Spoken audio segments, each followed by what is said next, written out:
За ингээд хоёр дахь үе шатны арга хэмжээ маань албан ёсоор эхэлж байна.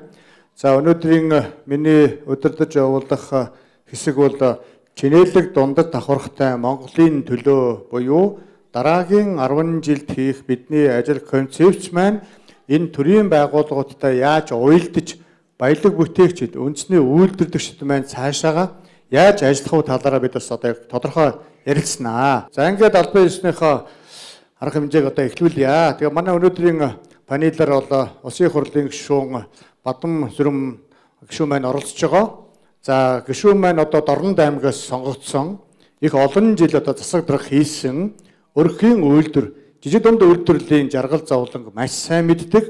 Одоо хуулийн шинжилсэн найруулга дээр ажлын хэсэг ахлаад ингээ яг явж байгаа ийм одоо гишүүн маань байна. Тэгээ та энэ талаараа бас жоохон мэдээлэл манай баялаг өгөгчд өгнө.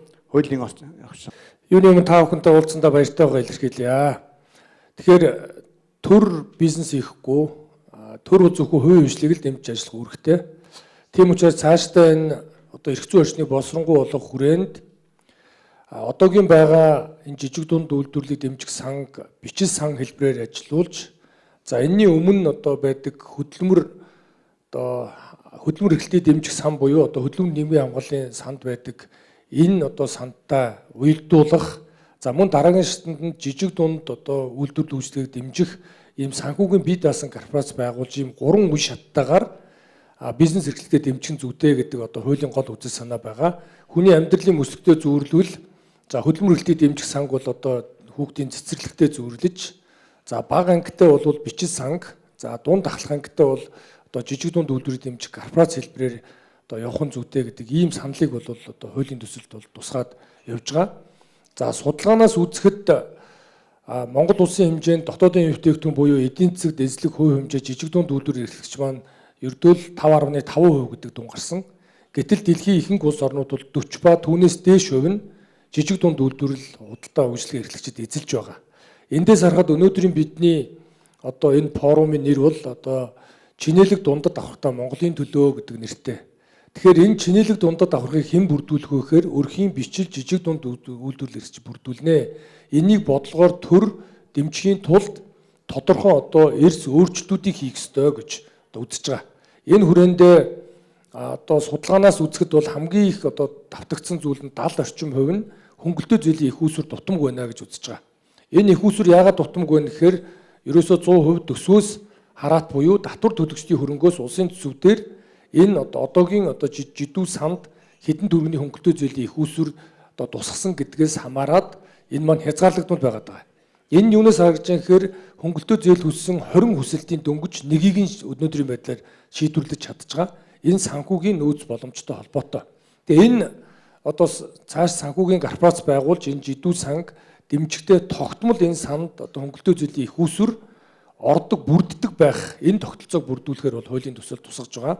За энэ хүрээндээ үндэсний баялагын сан, за мөн одоо бусад гадаад дотоодын хөнгөлөлтөө зээл тусламж, бусад их үүсвэрүүдээс буюу татвар төлөгчдийн хөрөнгөөс биш энэ их үүсвэрийг одоо бүрдүүлж энийг санхүүгийн корпорац хэлбэрээр хараат бусаар удирдах явуулах нь илүү үр дүнтэй гэж үзэж байгаа. Тэгэхгүй бол өнөөдрийн байдлаар манай жидүү эрхлэгчдийн хамгийн их тавьж байгаа гомдол бол жилдээ нэггүй удаа одоо зээл олгоход сонгон шалгаруулалт одоо зохион байгуулдаг. Өөрөөр хэлбэл 10 жилээ төгсөж байгаа хүүхэд одоо уралдаан шалгалтанд конкурст ордог шиг нэг удаа өгж байна. Энэ бол хязгаарлагдмал байна. Энийг шалгуураа хангасан бол хүссэн үедээ очиод авдаг ийм хэмжээний их үүсвэртэй болгохын тулд Монголын төр одоо ажиллах ёстой гэдэг энэ одоо шаардлагыг тавьж байгаа. Сая би энд нэг бизнес эрхлэгчтэй уулзахад өмнө одоо 100 сая төгрөгийн зээл авсан. Энийг одоо хаагаад дараагийн шатны одоо зээлээ авахар одоо төлөвлөж байна гэдэг. Энэ юунаас болж байгаа гэхээр энэ сан маань өөрөө их үүсвэр хязгаарлагдмал учраас давтан одоо зээл олгодоггүй. Чи өмнөх онд олгосон одоо энэ жил боломжгүй гэдэг. Гэтэл энэ маань өөрөө шаталж дараагийн шатндаа бизнесээ томруулахын тулд дахиад одоо дараагийн ээлжинд илүү одоо хэмжээний зээл авдаг ийм шаталсан одоо бүтцийг санхүүжилтийн дэмжлэгийг үзүүлэх шаардлагатай гэж одоо хуулийн төсөлд тусгаж байгаа. За гурав дахь нь бол санхүүгийн бус дэмжлэгүүдийг яаж үзүүлэх вэ гэдэг дээр за нэгдүгээр мэдээж зөвлөн одоо туслах үйлчилгээ буюу та бүхэн мэдж байгаа бизнес эрхлэгчид барилга замын салбарт бол нийт төсөв төртгийн одоо 2-4% нь зөвлөх үйлчилгээ захиалагчийн хяналтанд одоо зарцуулдагтай адилхан энэ одоо хөнгөлтөө зээлээр олгож байгаа тэр хүүгээс орж байгаа орлогыг буцаагаад энэ одоо салбараа тэтгэхэд одоо менежмент хийхэд нь буюу зөвлөх үйлчилгээнд нь хувийн хвшил төрийн бус байгууллагуудаар энэ зөвлөх үйлчилгээ бүрдүүлье. Одоо манай Эрдэнэ сайхан даргын удирж байгаа Жидүү засгийн газрын агентлаг гэхэд цөөхөн хэдийн ажилтныхаа хүрээнд бүх орон нутагт хүрч ажиллаж чадахгүй байна. Бүх бизнес эрхлэгч зөвлөх үйлчилгээ үзүүлж чадахгүй байгаа. За манай хувьд бол Дорнод аймагт бол ямар үйл одоо энэ жижиг дунд үйлдвэр эрхлэгчдийн зэмж чиглэлээр одоо бодлогын арга хэмжээнд авснаас би хоёрхныг дурдъя. За нэгдүгээрт бол бид бүхэн мэрэгжлийн холбоодын нарийн бичгийг одоо бүх салбарт байгуулах замаар энэ нарийн бичгийг нь одоо цалин урамшуулалт нь манай одоо орон нутгийн төсвөөс бол одоо дэмжлэг үзүүлж хоёр талаасаа цалинтай нарийн бичгийн дарга нь тэр холбооныхын үйл ажиллагааг авч явдаг. Мэргэжлийн холбоод дээр энэ зах зээлийн эдийн засаг маань хувийн хвшлээ тулгуурж ажиллахыг нэгдсэн зохион байгуулалтанд оруулж ажиллаж байгаа нэг туршлага байгаа. Хоёрдугаарт нь төрийн байгууллагын одоо хуучин барилгуудыг засварлах шинжлэх замаар ялангуяа массын үйлдвэрлэл эрхэлдэг оюутчид бусад жижиг одоо бизнес эрхлэгчид зориул түрээсгүйгээр ашиглуулж эхний одоо 1.5-аас 2.5 жилд нь бол одоо гарааны буюу стартап бизнесүүдийг дэмжиж бойжуулж энийг түрээсгүй одоо ажлын байрны энэ одоо нөхцөлийг дэмжиж ажиллаж байгаа гэх зэрэг ийм одоо тодорхой туршлагууд байгаа. Тэгэхээр энийг бол бас хуулийн төсөл дээр тусгаж цаашдаа энэ төрийн байгууллагуудын одоо байруудыг аль болох багасгах замаар эхний ээлжинд гарааны бизнесийг дэмжихт нь одоо дэмжлэг үзүүлье гэдэг. Манай бизнес эрхлэгч ямар зүйл хэлж ийм нэхээр одоо энэ сүлжээ ихтлгүүрүүдээр бараа бүтээгдэхүүнээ борлуулъя гэхээр мөнгөө 6 сарын дараа одоо төлбөрөө аваа гэдэг юм уу. Эсвэл одоо төрийн худалдаа авалтанд оролцохоор хичнээн сарын дараа одоо төлбөрөө өгөө гэдэг юм уу. Энэ зүйлийг одоо хуулийн төсөлтэй хамт энэ монополийн эсрэг газар, хөрөнгө оруулалтын газар гэдэг эдгээр газруудаас бол дахин бид нар одоо санал авна. Ер нь энэ зах зээлийн эдийн засагт энэ одоо монополтой тэмцэх гэдэг бол хамгийн чухал зүйл байдаг. Өнөөдөр чинээлэг дундад авахыг бий болгохын тулд энэ зүйл дээр тодорхой бас өөрчлөлтүүдийг оруулах хэрэгтэй гэж үзэж байгаа. Тийм учраас энэ одоо жижиг дунд үйлдвэрлэлийг дэмжих тухай хуульд нэмэлт өөрчлөлт оруулах хууль дээрээ дагалдуулаад үндэсний баялагын сангийн тухай хууль, энэ монополийн эсрэг хууль гэдэг энэ бүх хуулиуд дээр тодорхой зохицуултыг хийж ингэж бүгдийн хууль хоорондын нийслүүдийг хангаж одоо явуулах зүйтэй гэж одоо үзэж байгаа. За дээр нь зээлийн хүүгийн хувьд бол бага байхаас гадна хамгийн гол нь хугацааны хувьд бол бид нар нөгөө их усүр бага учраас 3 жил 5 жилгээ олгочдөг.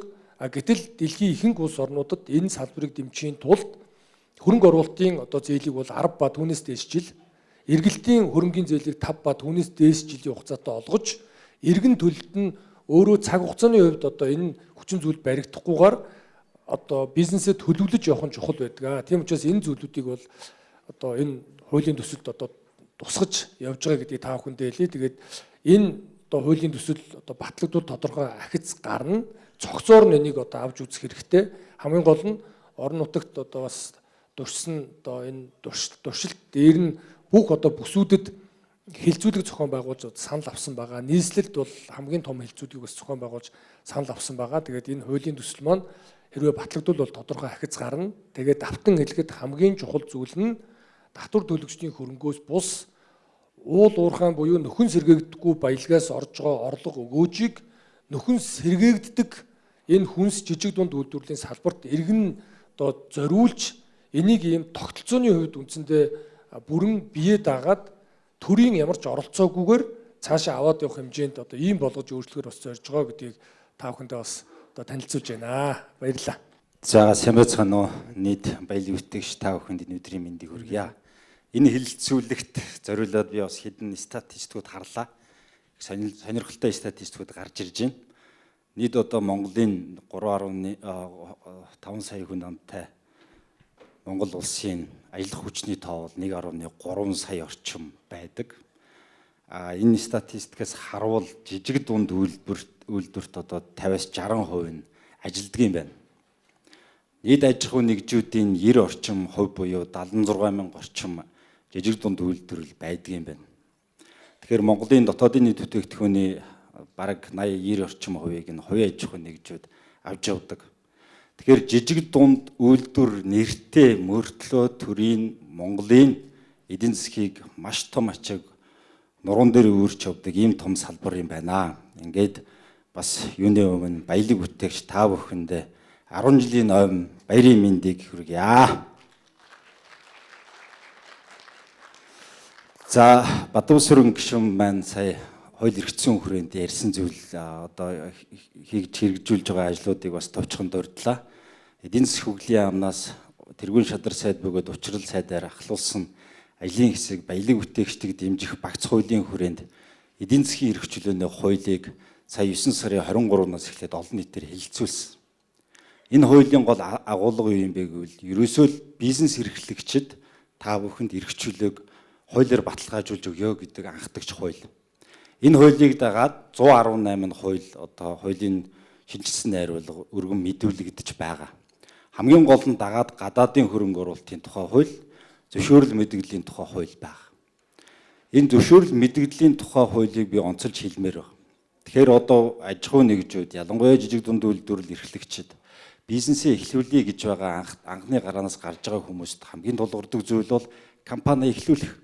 Энэ бол зөвхөн компани байгуулах гэдэг асуудал биш. Энийг бол бизнес компани байгуулахаас ахуулаад бизнесээ эрхлээд одоо зах зээлд байр суурь олтлох ийм процесс, маш урт хугацааны процесс. Тэгэхээр эхний ээлжинд бид нар энэ одоо техник шинжтэй үйл ажиллагаануудаа одоо журмаар зохицуулж өгье гэдэг хүрээндээ зөвшөөрөл компани байгуулахад цахимаар болно. Та бүхний мэдж байгаа e-бизнес платформ 2.0-ыг бид нар одоо удахгүй энэ оны сүүл эсвэл эх оны эхээр одоо олон нийтэд хүргэнэ. Тэгэхээр компани байгуулахад ямар ч асуудалгүйгээр нэг платформ руу ороод байгуулдаг болъё. Дараа нь тэр эрчим хүч үйл ажиллагаа явуулах зөвшөөрлүүдийг одоо хөнгөвчлөе. Хуулийн зааснаас бусад тусгай зөвшөөрлүүдийг аж ахуй нэгжүүд би ийм бизнес хийлээ шүү гэдгээ мэдэгдэл хийж эхлэе. Мэдэгдэл. Ингээд тэрийн заавал нэг хуулийн төрийн байгууллагад очиж хянаж халах тийм шаардлага байхгүй гэдэг агуулгаар явж байгаа гэдгийг бас онцлох нь зүйтэй. Мөн дээрээс нь тэргуун шадар сайд бөгөөд эдийн засгийн хөгжлийн сайд, учрал сайдаар ахлуулсан ажлын хэсэг сая 7 сарын 22-наас хойш ажиллаж байгаа. Экспортыг нэмэгдүүлэх, худалдааг дэмжих гэдэг. Энэ концепц, энэ ажлын хэсгийн концепц мөн л энэ чиглэлд явж байгаа. Аж ахуй нэгжүүд томрох ёстой. Жижиг дунд үйлдвэрлэл, бичил бизнес, өрхийн бизнес энэ бүгд зах зээлд одоо эрэлт байж иж сая бизнесээ хөгжүүлж чадна. Энэ боломжийг төр олгож өгөө гэдэг агуулга. Экспортын гарцаас ахуулаад, гаргах зөвшөөрлөөс ахуулаад бүх процессыг хөнгөвчлөё гэдэг. Энд хамгийн нэг тулгамдсан асуудал энэ аж ахуй нэгжүүд бүгд шүүмжилдэг байсан асуудал байсан. Гайлын хилээр бараа тээврийн хэрэгсэл нэвтрүүлэх нийтлэг журам гэж 2019 онд байгуулагдсан энэ журам одоо нийт одоо аж ахуй нэгжүүдэд хүнд суртал үүсгээд байна гэдэг агуулга байсан. Энийгээ сая 8 сарын 31-ний өдрөөр шинжилсэн. Энд яаж ийнэ гэвэл тухайн аж ахуй нэгжүүд бараа импортлж оруулж ирэхтэй эсвэл экспортлохдоо заавал гайлын улсын байцаагч, ахлах байцаагч маш олон шат дараалалаар дамжиж гардаг байсан процессыг хөнгөвчлсөн. Та нар цахимаар явчих. Одоо хэлэхэд бидний сая гаргасан статистикээр бол нэг 50-60% хүнд суртал, чад дамжлагууд багассан гэдэг ийм агуулга явж байгааг бас дурдхан зүйтэй. Мөн дээрээс эдийн засгийн хөгжлийн яамнаас та бүхэн мэдж байгаа худалдааны хилцээрүүдийг улсуудаа хийж байгаа. Одоо удахгүй сая гэрээгээ зурагдсан удахгүй улсын хурлаар ёсчлон батлах ёстой Евразийн худалдааны хилцээр гэж. Нийт 370 орчим бараа бүтээгдэхүүн байгаа. Ихэнх нь энд сууж байгаа та бүхдийн үйлдвэрлэдэг, бүтээдэг тийм бүтээгдэхүүнүүд байна. Бид нэр зөвхөн Монгол дотроо энд сууж байгаа 5-6 хүн ч юм уу энэ танхимд байгаа хүмүүс худалдагч, худалдан авагч байдлаар яваад байвал энэ бид нар тэлэхгүй. Тийм учраас та бүхэнд одоо аж ахуй нэгжүүд боломж олох үүднээс энэ хүрээг гадагш зах зээлд гаргаж өгье л гэдэг санаа. Тийм учраас ийм бодлогын ажлууд бас хийгдэж байгааг хэлье. Мөн дээрээс нь одоо дэлхийн нийт өөрчлөгдөж байна. Сая Хүрлбаатар Эден компани захирал Хүрлбаатар захирал их онцгой мессежүүдээ хэлж байна. Бид энд сууж ийлаа. Яг хамгийн сүүлд асуухт нь би их оронч, та нар их оронч мөн үү гэхэд нь би дотроо тийм ээ л гэд хариулж байсан. Гэхдээ дараагийн асуултанд би бэлтгэлтэй байж чадсангүй. Та Монголд үйлдвэрлэлгүй хувцас тайлаа гэсэн чинь янамлын овинсноос минь өөр юм үлдэхэргүй болчихж байна. Энэ бодит байдал. Тэгэхээр бид нар энэ эх оронч гэдэг сэтгэлгээ бидний бас хэрэглээнээс бас шалтгаалах юм. Сая даваа хоёр зөвлөгтөө бид нар уржигдар ерөнхийлөгчтэй хамт аж ахуй нэгжүүдээр явсан. Ерөнхийлөгч 3 зүйлийг л маш чухалчил захиж ирсэн. За бид нар хийх юм бол маш их байгаа. Үнэхээр өнөөдөр энд байгаагийн нэг илрэл бол би одоо түрүү бас хэлсэн. За даваа бэр зөвлөхөд маш их баярлалаа. Ягаад гэвэл төрд хувийн гөвшилд тулгамдж байгаа энэ асуудлуудыг бодиттойгоор хүргэж тэр тогтоол шийдвэр хуульд оруулна гэдэг бол маш том ажил. Ийм хилцүүлгүүдийг бид нар хуулиа журмаа батлуулахдаа олон удаа хийснийг хүчинд өнөөдөр одоо жижиг дунд үйлдвэрийн газар жижиг дунд үйлдвэрийг хөгжүүлэх сангаас өгж байгаа зээл маань эзэндээ очиод ил тод болоод ингээд явж байгаа. Тэгэхээр ийм хилцүүлгүүдийг олон удаа хийх хэрэгтэй. Мэдээж үйлдвэрлэгчд маань, аж ахуй эрхлэгчд маань ийм хуралд олон сууж чадахгүй. Бас цаана бизнесээ авч явдаг учраас цаг зав багтаа байдаг. Гэхдээ яг үнэхээр энэ хэрэгцээтэй ийм хилцүүлгүүд төр одоо бид нар ингээ багцарчлаа шүү дээ. Тэгэхээр хэсэг бүлгийн за энэ удаагийнх та 5 эсвэл та 10 ор гэдэг ийм зохион байгуулалтанд ормоор юм шиг санагдаж байна. Би 2026 оны төсвийг сая одоо Монгол улсын ерөнхий сайд томилогдсныхаа дараах нь ил тод болгоод нийтийн хилцүүлэг хийлээ шүү дээ. Тэрэн дээр би одоо жижиг дунд үйлдвэрлэл эрхлэгчтэй бүх сувгаар хүргэсэн. Та бүхэн маань улсын төсөв хилцэж шүү. Энд ирээ зовлон бэрхшээл тэр төсөвтэй холбоотой юмнуудаа хэлээч гэсэн.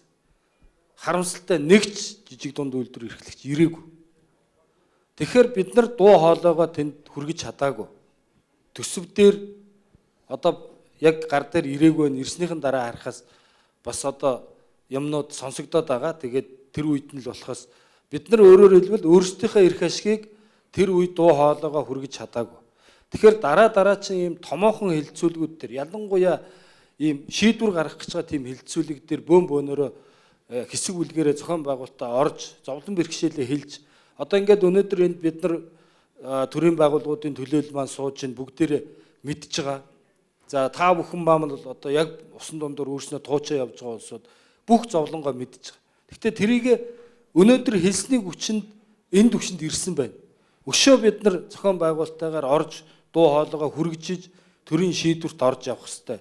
Одоо Бадамсрын гишүүн хэлж жижиг дундын хуулийг дагалдуулаад олон хуулиудад өөрчлөлт оруулна гэдэг. Энэ дээр хэдэн төрлийн албан акт сууж байгаад биччих юм бол дахиад амьд юм болохгүй.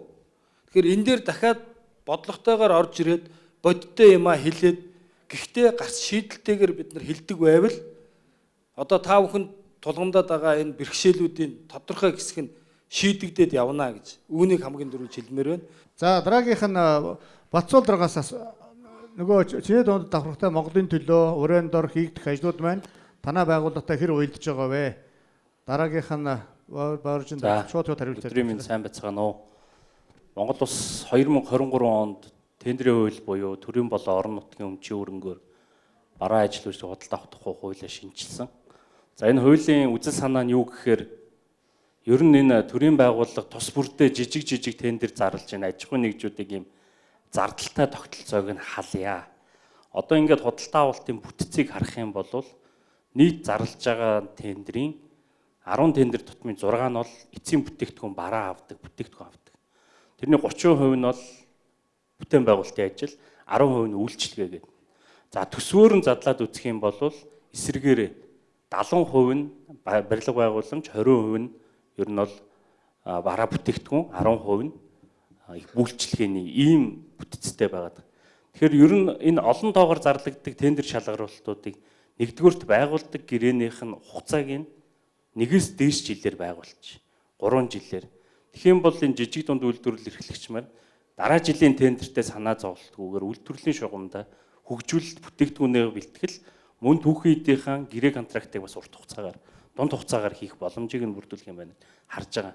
За энийг хуулиар яаж хэрэгжүүлэх вэ гэхээр 17 онд Монгол Улсын засгийн газраас цахим дэлгүүр буюу энэ захиалагч нийлүүлэгчтэйгээ харилцаад байгаа харилцаан дээр асуудал гараад байгаа юм байна. Энэ ингээд нийлүүлэгч захиалагч хоёр хоорондоо харилцаагаараа ямар нэгэн асуудалд орохоор нөгөө тендер шалгаруулалт гэдэг тогтолцоог мань авч хайчих гээд байгаа юм байна. Тэгэхээр ер нь энийг дундын зурчлагч буюу хоорондоо харьцдаггүй ийм цахим дэлгүүр буюу ийм дундын зуулчлалын газрыг бий болгоод тэнд дотоодод үйлдвэрлэж байгаа бүтээгдэхүүнүүдээ бүгдийг байршуулад тэгээд тэр байршуулах гэрээнийхээ одоо дээд үнийг нь 3 жилээр байгуулад тэгээд тендерийн хуулин дээр ямар зохицуулт байгаа гэхээр гэрээг 2-оос дээш жилээр хийх юм бол үнийн тохируулах хийх зохицуулт нээлттэй байгаа. Тэгэхээр одоо бүтээгдэхүүний эцсийн үн бүрдэлтэн дээр нөлөөлдөг хүчин зүйлүүдэд гэрээ байгуулахдаа хоёр тал хамтарч ажиллаад тохирчно. Валютын анхны зөрүүл одоо өөрчлөлт гарах юм бол энэ эцсийн бүтээгдэхүүн өснө гэдэг ийм зохицуулт хийгээд явах эрх зүйн орчин байна. Хоёрдугаарт 2024 оны 162 дугаар тогтоолоор засгийн газрын тогтоол байгаа. Энэ цахим дэлгүүрт байршуулах барааны жагсаалтыг баталчихсан. Энэ дотор дотоодод үйлдвэрлэсэн чанар стандартын шаардлага гэсэн бүтээгдэхүүнийг оруулна гэсэн байна. За манай газар дээр бол одоо Эрдэнэс Монгол нэгдэлтэй хамтраад нэгдлийн харийн 17 уул уурхайн байгууллагуудад эхний ээлжинд хөдөлмөр хамгааллын хувцас хэрэглэл, тоноглол одоо энэ гутал болон оймс, бээли, малгай, өвөл зууны тусгай хэрэглэлийн хувцснуудыг оруулж тэгэх юм бол та нар Эрдэнтийн тендерт орох хэрэггүй. Төмөр замын тендерт одоо ингээд орох шаардлагагүй. Цахим дэлгүүрээс тухайн үйлдвэрүүдний хэрэгтэй тоо хэмжээгээрээ захиалга хийгээ явчихна. Оролцох тендер ингээ байнга бэлдээл тендерт ороод яваадах шаардлагагүй болно гэсэн үг. Цаашдаа ер нь бол дотоодод үйлдвэрлэсэн бүх бараануудыг оруулъя. Хоёрдугаарт төрийн байгууллагуудын нэг тавьдаг санал юу гэхээр дотоодод юу үйлдвэрлээд байгааг бид нар мэдэх боломжгүй байгаа учраас та нар одоо жижиг дунд үйлдвэрийн газар ч гэдэг юм энэ дотоодод үйлдвэрлэдэг бүтээгдэхүүний асуудал хариуцсан газартайгаа хамтраад юм каталог хийчихээ. Тэгвэл бид нар аль бүтээгдэхүүнээ хинээс авах юм бэ? Энэ бүтээгдэхүүн үнэхээр Монгол байгаа юм байна. Үнийн судалгаа хийн.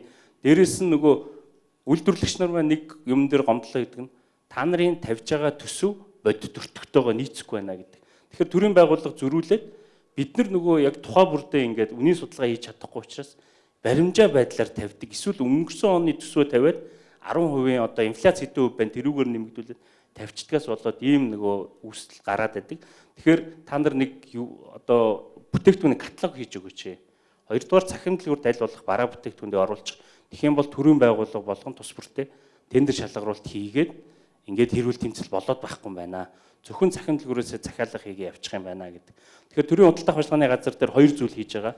Цахим дэлгүүрт бараа оруулж байгаа. Түрүүн Эрдэнэ сайхан дарагтай өмнө бас ярьж ирсэн. Ер нь дотоод үйлдвэрлэж байгаа жижиг дунд үйлдвэрлэгчдийн бараануудыг төлхөө оруулчих. Тэгээд хоёрдугаарт үйлдвэрлэж байгаа барааны каталогыг хийгээд үнийн судалгаа харах бас дээрэс нь сурталчлах байдлаар ийм цахим системийг хөгжүүлэлт хийгээд ер нь бол ихний улиралтай багтаагаад оруулна. Мөн засгийн газрын зүгээс манай агентлагт өгж байгаа үүрэг нь бол энэ барааны тоо хэмжээг аль болох олон хэмжээнд хүрэг. Тэгээд төрийн байгууллагуудын энэ тендерийн тоог нь багасгах. Ер нь бол манай яамны хувьд бол энэ халамжаас илүү хамгийн сайн халамж бол хөдөлмөр эрхлэлт гэдэг үрээнд бол энэ хөдөлмөр эрхлэлтийг дэмжих үйл ажиллагааг дэмжиж байгаа. Мэдээж одоо хөдөлмөр эрхлэлтийг дэмжих ажлын байрыг бий болгоход одоо манайд хамгийн одоо эхний уулздаг нүр тулдаг хүмүүс бол баялаг бүтээгчд байдаг. За энд сая Бадамсрын гишүүн маань хэлсэн те. Ер нь бол манай хөдөлмөр эрхлэлтийг дэмжих хөтөлбөр маань өөрөө хүнээр авч үзвэл яг хүүхд хөлд ороод, хилд ороод, хоолнд ороод, цаашдаа хичээлд ороод явах хүртэлх процессыг манай яг баялаг бүтээгчдийг тэгж бэлдэж байгаа. Сургалтыг, бизнес кластер, коучуудыг бэлдэж одоо гэртээ сууж байгаа. Магадгүй одоо хөгжлийн бэрхшээлтэй иргэн. За мөн одоо хүүхд харж байгаа эцэг эхчүүд. За бусад одоо ажлын гараагаа эхлэх гэж байгаа одоо залуучууд. Энэ хүмүүсийг бид нар бэлдэж, сургаж, одоо бэлдэж зах зээлд гаргаад за энэ хүмүүсийг цаашдаа хийх одоо ажлыг нь оновчтой болгоод цаашдаа дэмжих талын анхны гарааг одоо манайхаас гарч байгаа. Тийм учраас та бүхэн бас сая сонсч ирсэн амт жишээ нь сая манай Эден компани одоо захирал маань хэллээ шүү дээ. Анх ингээд хөлөө олохгүй нэг бизнес эрхлээд тэр нь маань амжилтгүй болоод яг тэр амьдрал одоо яг манай энэ зорилт бүтээгт байдаг. Одоогийн байдлаар үзэхэд бол манайд бол тэхийн тулд бид нар нөгөө хүнд бол загас барьж өгөх, загас барих одоо аргын зааж өгөх гэдэг шиг одоо бид нар сургууль, сурталчилгаа за тэр хүмүүсийг одоо бүх одоо бизнес талын одоо баялаг бүтээх, үйлдвэр талын бүх одоо сургалт, семинар, сурчлагаануудыг нь хийж явж байгаа. Одоо энэ дотор бас харагдаж байна. Манайхаас анхны шатны одоо тэр санхүүгийн дэмжлэг аваад амжилттай болоод дараагийн чад одоо энэ манай Эрдэнэ сайхан даргын одоо жижиг дунд үйлдвэрлэлээс арай ахиухан одоо зээл аваад ингээд амжилттай явж байгаа одоо манай энэ баялаг бүтээгч сууж байгаа одоо маш их баяртай байна. бид нар өшөө уялдаа холбоо сайжруулах хэрэгтэй байна. Одоо манай хөдөлмөрлөлтийг дэмжих хуулийн нэмэлт өөрчлөлт маань одоо орохоор ингээд яамд одоо бид нар хилцээд явж байгаа. За энд бас бид нар уялдаа холбоо хангах нэгдүгээр шаардлага байгаад байна. За мэдээж энэ өнгөрсөн хугацаанд алдаа дутагдал байсан боловч бас манайд бас олон одоо амжилтууд байгаа. Энийг бас бид нар дурдж одоо цаашдаа бас хамтарч ажиллах, уялдаа холбоотой ажиллах нь чухал. За мэдээж хөдөлмөрлөлтийг дэмжихэд манай санхүүгийн асуудал нэгдүгээр тулгардаг. За эхний манай зүгээс бол 2 санхүүгийн дэмжлэг олгодог. Энэ маань нэгдүгээрт одоо санхүүгийн дэмжлэгийг шууд манайхаар 10 сая хүртэл байсан. Одоо энэ жилээс эхлээд бид нар 20 сая хүртэлх санхүүгийн дэмжлэгийг олгож байгаа. За иргэд маань энд маш их одоо дуртай байдаг. Яагаад гэвэл гэртээ жишээ нь өөрөө гар урлаар одоо юм ойдог одоо эмэгтэйчүүд. За гар урлаар одоо эсхийгээр ч юм уу мотор одоо гар одоо гагнуур ч юм уу ийм одоо хөдөлмөр эрхлэх одоо иргэд маань шууд манахаас энэ анхны санхүүгийн дэмжлэг авчдаг. За энэ маань амжилттай болохоор дараагийн шатд одоо бид нар 10-20 саяас илүүтэйгээр бид нар одоо 100 сая 200 сая төгрөг одоо бид нар санхүүгийн дэмжлэг авмаар байна. Ягаад гэвэл одоо би өөртөө ажлын байр магадгүй нэг найзтай нэрээд ажлын байр би болгоцсон бол одоо би 10 хүнийг ажлын байртаа болгочлоо. Цаашдаа бид нар энэ санхүүгийн одоо юг мөнгийг нь өсгөөч гэдэг хүсэлтийг бид нар тавьдаг. За та бүхэн бас дотроо одоо яг нэг ийм асуучих юмсан гэсэн асуултаа хүмүүс бий бол байгаа гэж бодож байна. Өнөөдөр та бүхний өдөр, нэгдүгээр баярын өдөр, хоёрдугаар асуудлаа мэдэж авч ойлгож авах бас нэг өдөр тийм ээ. Тэгэхээр одоо заалнаас асуулт авъя. Бизнес эрхлэх хамгийн анхны төвшин бол газар. Газрыг доод нь 80 жил, дээд нь 60 жилээр сунгахаар газрын тухай хуулинд өөрчлөлт оруулж өгөөч. Нөгөөх нэг асуудал нь болохоор бодлогын төвшөнд нийгмийн даатгалын тухай хуулийн нийгмийн даатгалын сангаас тэтгэр олох тухай хуулийн 7-1 дээр 45% гэж байгаа. Энэ 45%-ыг 75% болохгүй бол Монгол хүмүүсийн авж байгаа тэтгэр бол дунджаар нэг 792 мянга байгаа. Тийм учраас энэ дээр бол бодлогын өөрчлөлт оруулахгүй болохгүй. Яагаад энийг хэлж байгаа гэхээр хүмүүс дундаж амьдралыг дээшлүүлэхин тулд ахмад наснд тэтгэр нь хангалттай байх хэрэгтэй. Аж ахуй нэгжин бизнес эрхлэх гэж чөлөөтэй байх хэрэгтэй. Хөрөнгө мөнгө чөлөөтэй өгөөд энэ компаниудыг нэг олигтойхон ажиллаад өгөх юм бол бид дунд давхаргаас дээш гарч чаднаа. Харин компани энд байгаа компани захирлууд ихэнх нь одоо яаж ийм хувьж штэ. Ажлаа одоо бодийн хэцүү байна гэд төр ингээ хувийн хвшид үнэхээр одоо ингээ нийцтэй хамтарч ажиллаж чадахгүй байгаа учраас ийм байдалтай байна штэ. Тийм учраас дараа жилийн 10 жилдээ манай одоо ерөнхийлөгчийн даваа ир зөвлөх маань одоо энэ дээр маш сайн анхаарч ер нь төр одоо энэ хувийн юмруу их хэтэрхий их ордог зохион байгуулалт муутай энэ төр байдал нь энэ чинээлэг давхад ороход бол их нөлөөлж байгаамаа. Тэгтэл ерөөсөө энэ түүхийн эдийг бэлддэг малчид тариаланчдын бэлддэг түүхийд нь яагаад эрүүл байх ёстой юм бэ? Яагаад чанартай байх ёстой юм бэ? Яагаад тэр хүмүүсүүд хийхдээ нийгэмдээ бүтээж байгаа юм аа? Өөрийнхөө оюун санааны тэр бүх хүчийг дайчилж ажиллах ёстой юм бэ гэсэн тийм сэтгэлгээний өөрчлөлт хийхгүй болвол аль л одоо дээр анх байсан үеэрээ л яваад ингээд явах юм аа. Бадамсүрэн гишүүнээс асуусан. 2019 онд байгуулсан улсын хурлаас баталсан жижиг дунд үйлчлэгийг дэмжих хуулийн дээр жидүү сангийн улсын төсвийн хөрөнгө оруулалтыг жил болгон хөрөнгө оруулалтын 10%-ийг жил болгон жидүү санд оруулна гэж байсан. Гэтэл дараа жил нь энийг хүчингү болгоцсон. Тэгэхээр одоо хуулийн шинжилсэн хариулга гэж байгаа бол жидүү санд улсын төсвийн хөрөнгө оруулалтаас жил болгон тодорхой хувийг баталж өгөх боломж байгаа юу? Газар эзэмших хугацаа хуулиар 15-аас 60 жил байгаа. Энийг тухайн шатны засаг даргад бол эрхэн байгаа. Заавал 15 гэсэн дээд одоо тааз биш 15-аас 60-ийн хооронд байгаа гэдгийг танд бас хэлье. Тэгээ тантай бол би санал нэгтэй байгаа. Ер нь одоо Монгол Улсын тухайн ерөнхий сайд хэлсэн шүү дээ. Монголд одоо хүн болгон бараг нэг уул одоо эзэмшээд амьдрах боломжтой байна гэдэг. Өргөн удам нутагтаа тэгээ газар олголтын процессыг хөнгөвчлөхгүй болохгүй байгаа. Гэхдээ тодорхой болцолтойгоор нэг удаа одоо газар өмчлөл 0.7 өгдөгтэй адилхан нэг удаа жижиг дунд үйлдвэрлэл эрхтэд зориулж цааш нь одоо зарим тохиолдолд нөгөө борлуулалтны одоо шилжүүлэх дээр нь тодорхой одоо болцол тавьсны үндсэндээ нэг удаа үн төлбөргүй олох энэ зохицууд бол зайлшгүй хэрэгтэй байгаа. Тэгэхгүй бол жижиг бизнес эрхэлж байгаа, бичил бизнес эрхэлж байгаа хүмүүс дуудлага хурдаагаар газар аавна гэхэд бол маш их хүндрэлтэй ачаал болж байгаа гэдгийг бол ойлгож байгаа. Энэ бас энэ дагалдах хуулийн төсөлтөөр бид нар боловсруулалтанд явж байгаа гэдгийг танд бас хэлье. За ажиллах хүчний хувьд бол хүндрэлтэй байгаа нь үндсэндээ жидүүр хэлцээ тулгамж байгаа 2 дахь гол асуудал болж байгаа. Ер нь нэг топ одоо нэг 5-аас 10 асуудал гэдээ аваад үзэхэд нэгдүгээрт нь бол энэ зээлийн хүртээмж бага байна. Хоёрдугаарт нь ажиллах хүчний одоо ур чадвар, за энэний одоо хүрэлцээ хангамж бэлтгэгдсэн байдал гэх. Тэгэхээр энийг бол хөдөлмөрлөлтийн дэмжих тухай хуультай уялдуулж бусад орны жишгийн дагуу мэрэгжлийн одоо боловсролын сургууль, техник мэрэгжлийн сургууль хуучнаар те одоо политехник коллежууд энэ нь тодорхой одоо онлын хичээлдээ сургууль дээр үзээд 1-7 хоногт нь дадлаг, 1-7 хоногт нь одоо аж ахуй нэгж дээр яг үйлдвэрлэл дээр ажиллах байдлаар ингэж зохицуулах бол шаардлага эндээс үүсэж байгаа гэдэг нь бол харагдаж байгаа. Энэ бол үнэхээр одоо заашгүй ингэж хуйшлах ёстой зүйл байгаа. За тэр төрийн худалдан авалтын хувьд бол 2% байгаа гэж Батлагэрмаа санал хэлж байна. Тэгээд мэрэгжлийн агентлаг хариулах бах. Зүгээр зарим оронд бол төрийн худалдан авалтын одоо дунджаар 25-аас доошгүй хувь нь заавал одоо дотоодын жижиг дунд үйлдвэр эхлэж байна гэдэг ингээ босхын заагаад өгсөн байт юм бил. Манад бол ингэж хуульчид зааж өгөөгүй учраас энэ одоо нэг тунхагийн шин чанартай байгаад байгаа гэдэг үл хэлхэн зүйтэй. Тийм учраас энийг бид нар хуулийн төслөөр бол хувь оруулна, доод босго. Ингэжээж борлуулалтаараа дэмжиж, экспортороо дэмжихгүй бол энэ талдаа оролт талдаа хөнгөлтөө зээлээр дэмжиж идэг. Энэ талдаа борлуулалтын дэмжихгүй бол тэгээд зах зээл нь ханчна. Нөгөө талдаа борлуулалтын зогсчихно. Ингээд өсөн дэмжиж чадахгүй болчиход байгаа. Тэгэхээр бүгднээр нь ингэж авч үзэх ёстой. За 3 дугаар асуулт нь бол энэ нөгөө тэр хууль дээр ингэж ороод тэгээд дараа нь ингээд татвар төлөгчдийн хөрөнгөөс энийг одоо хөнгөлтөө зээл олох нь тийм одоо зарчмын үед болохгүй нэ гэж үзээд болиулсан юм байна гэж би бол ойлгосон.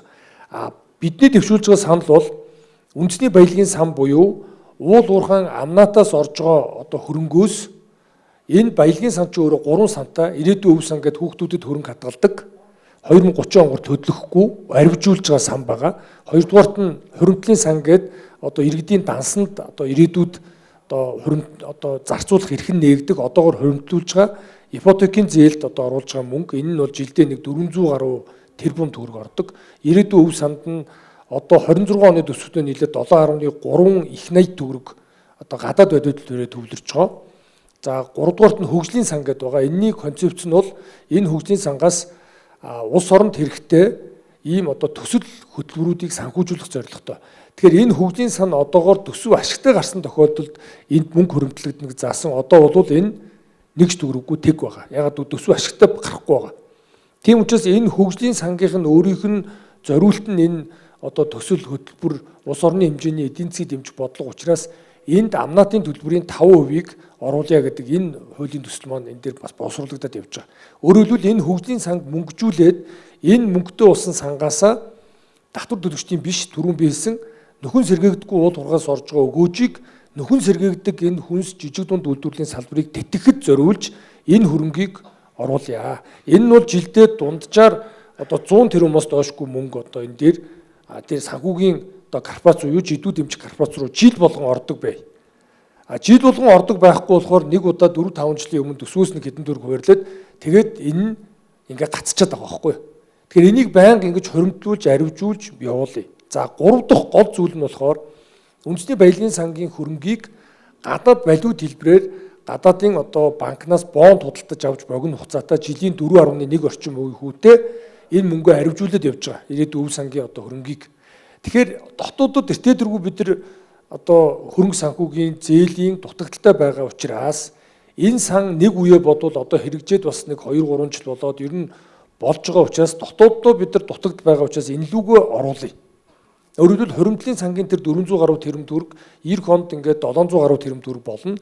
Энэ бүхэлдээ ипотекийн зээлийн санхүүжт болоод төв банкар Монгол банкар дамжаад арижны банкудад хуваарлагдаад ингээд жилдээ нэг 3-4 мянган өрхөд ипотекийн зээл олгоод явж байгаа байхгүй.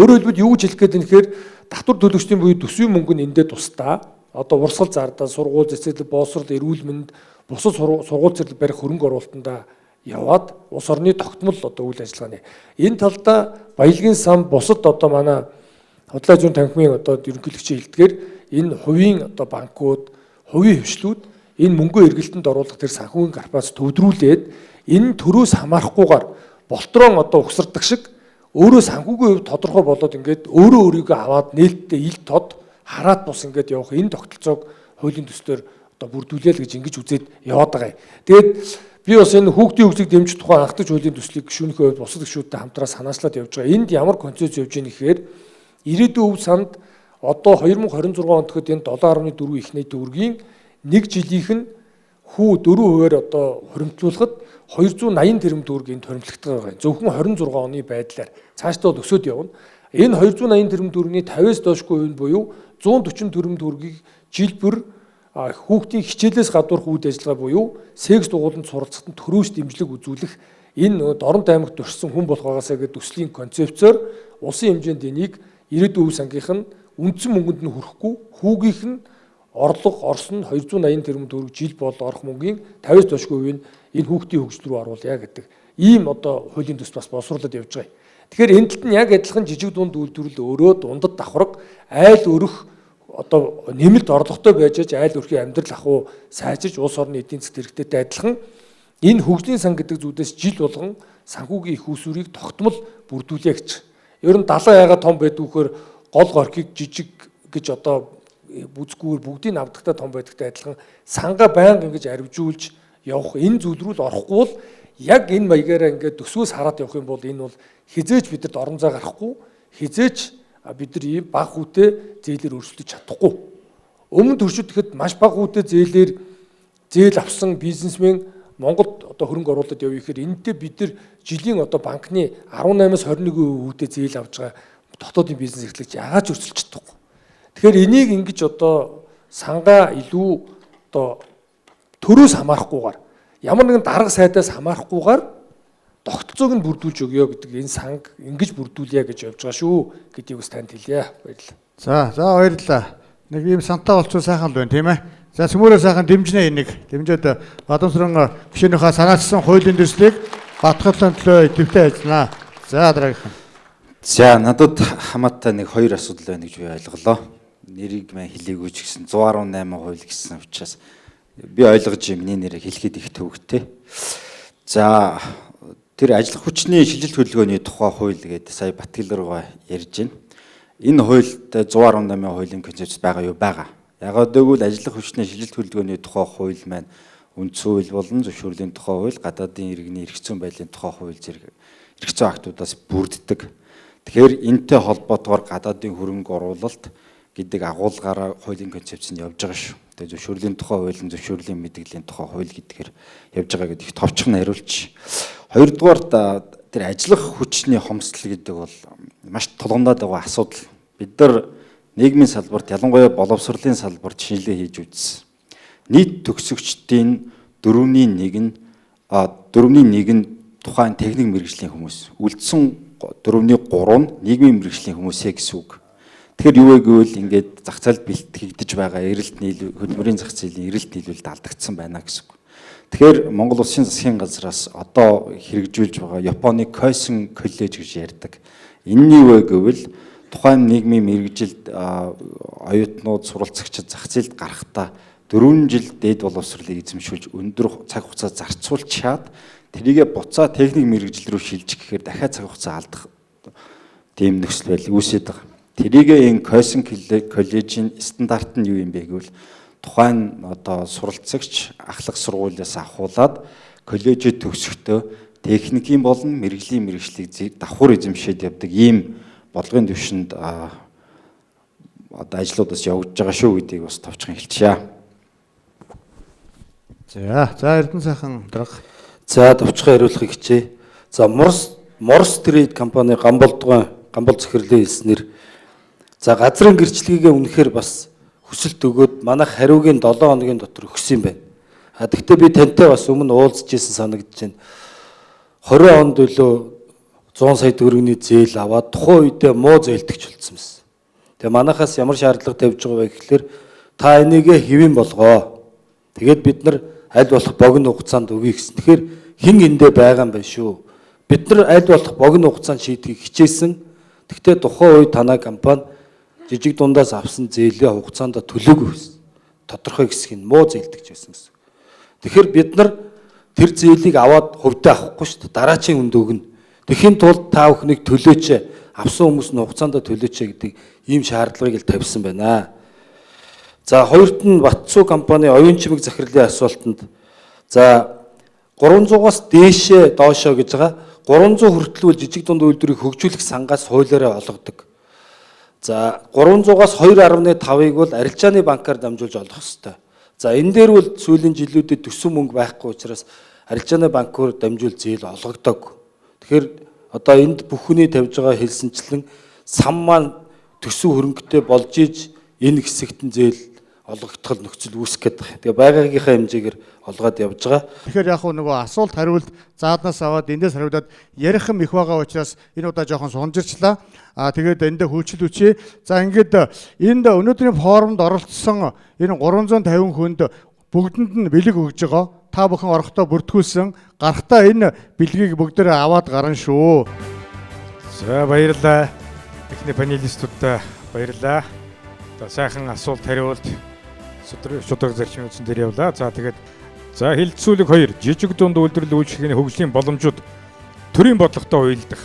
За төрийн бодлоготой хувийн хвшлүүдэд уялдуулах юм байна. Модератораар Монгол Улсын ерөнхийлөгчийн орон тооны бус зөвлөх Монголын жижиг дунд үйлдвэр үйлчлэгийн холбооны дэд тэргуун удирдах зөвлөлийн гишүүн Ноён Ган Зориг таныг урьж байна. За панелистуудаар сангийн яамны татврын бодлогын газрын дарга Тэмүүлэн дүүгээ урьж байна. За Тэмүүлэн дараагаараас хөрөнгө оруулалт худалдааны газрын даргын дарга Инхбаатар.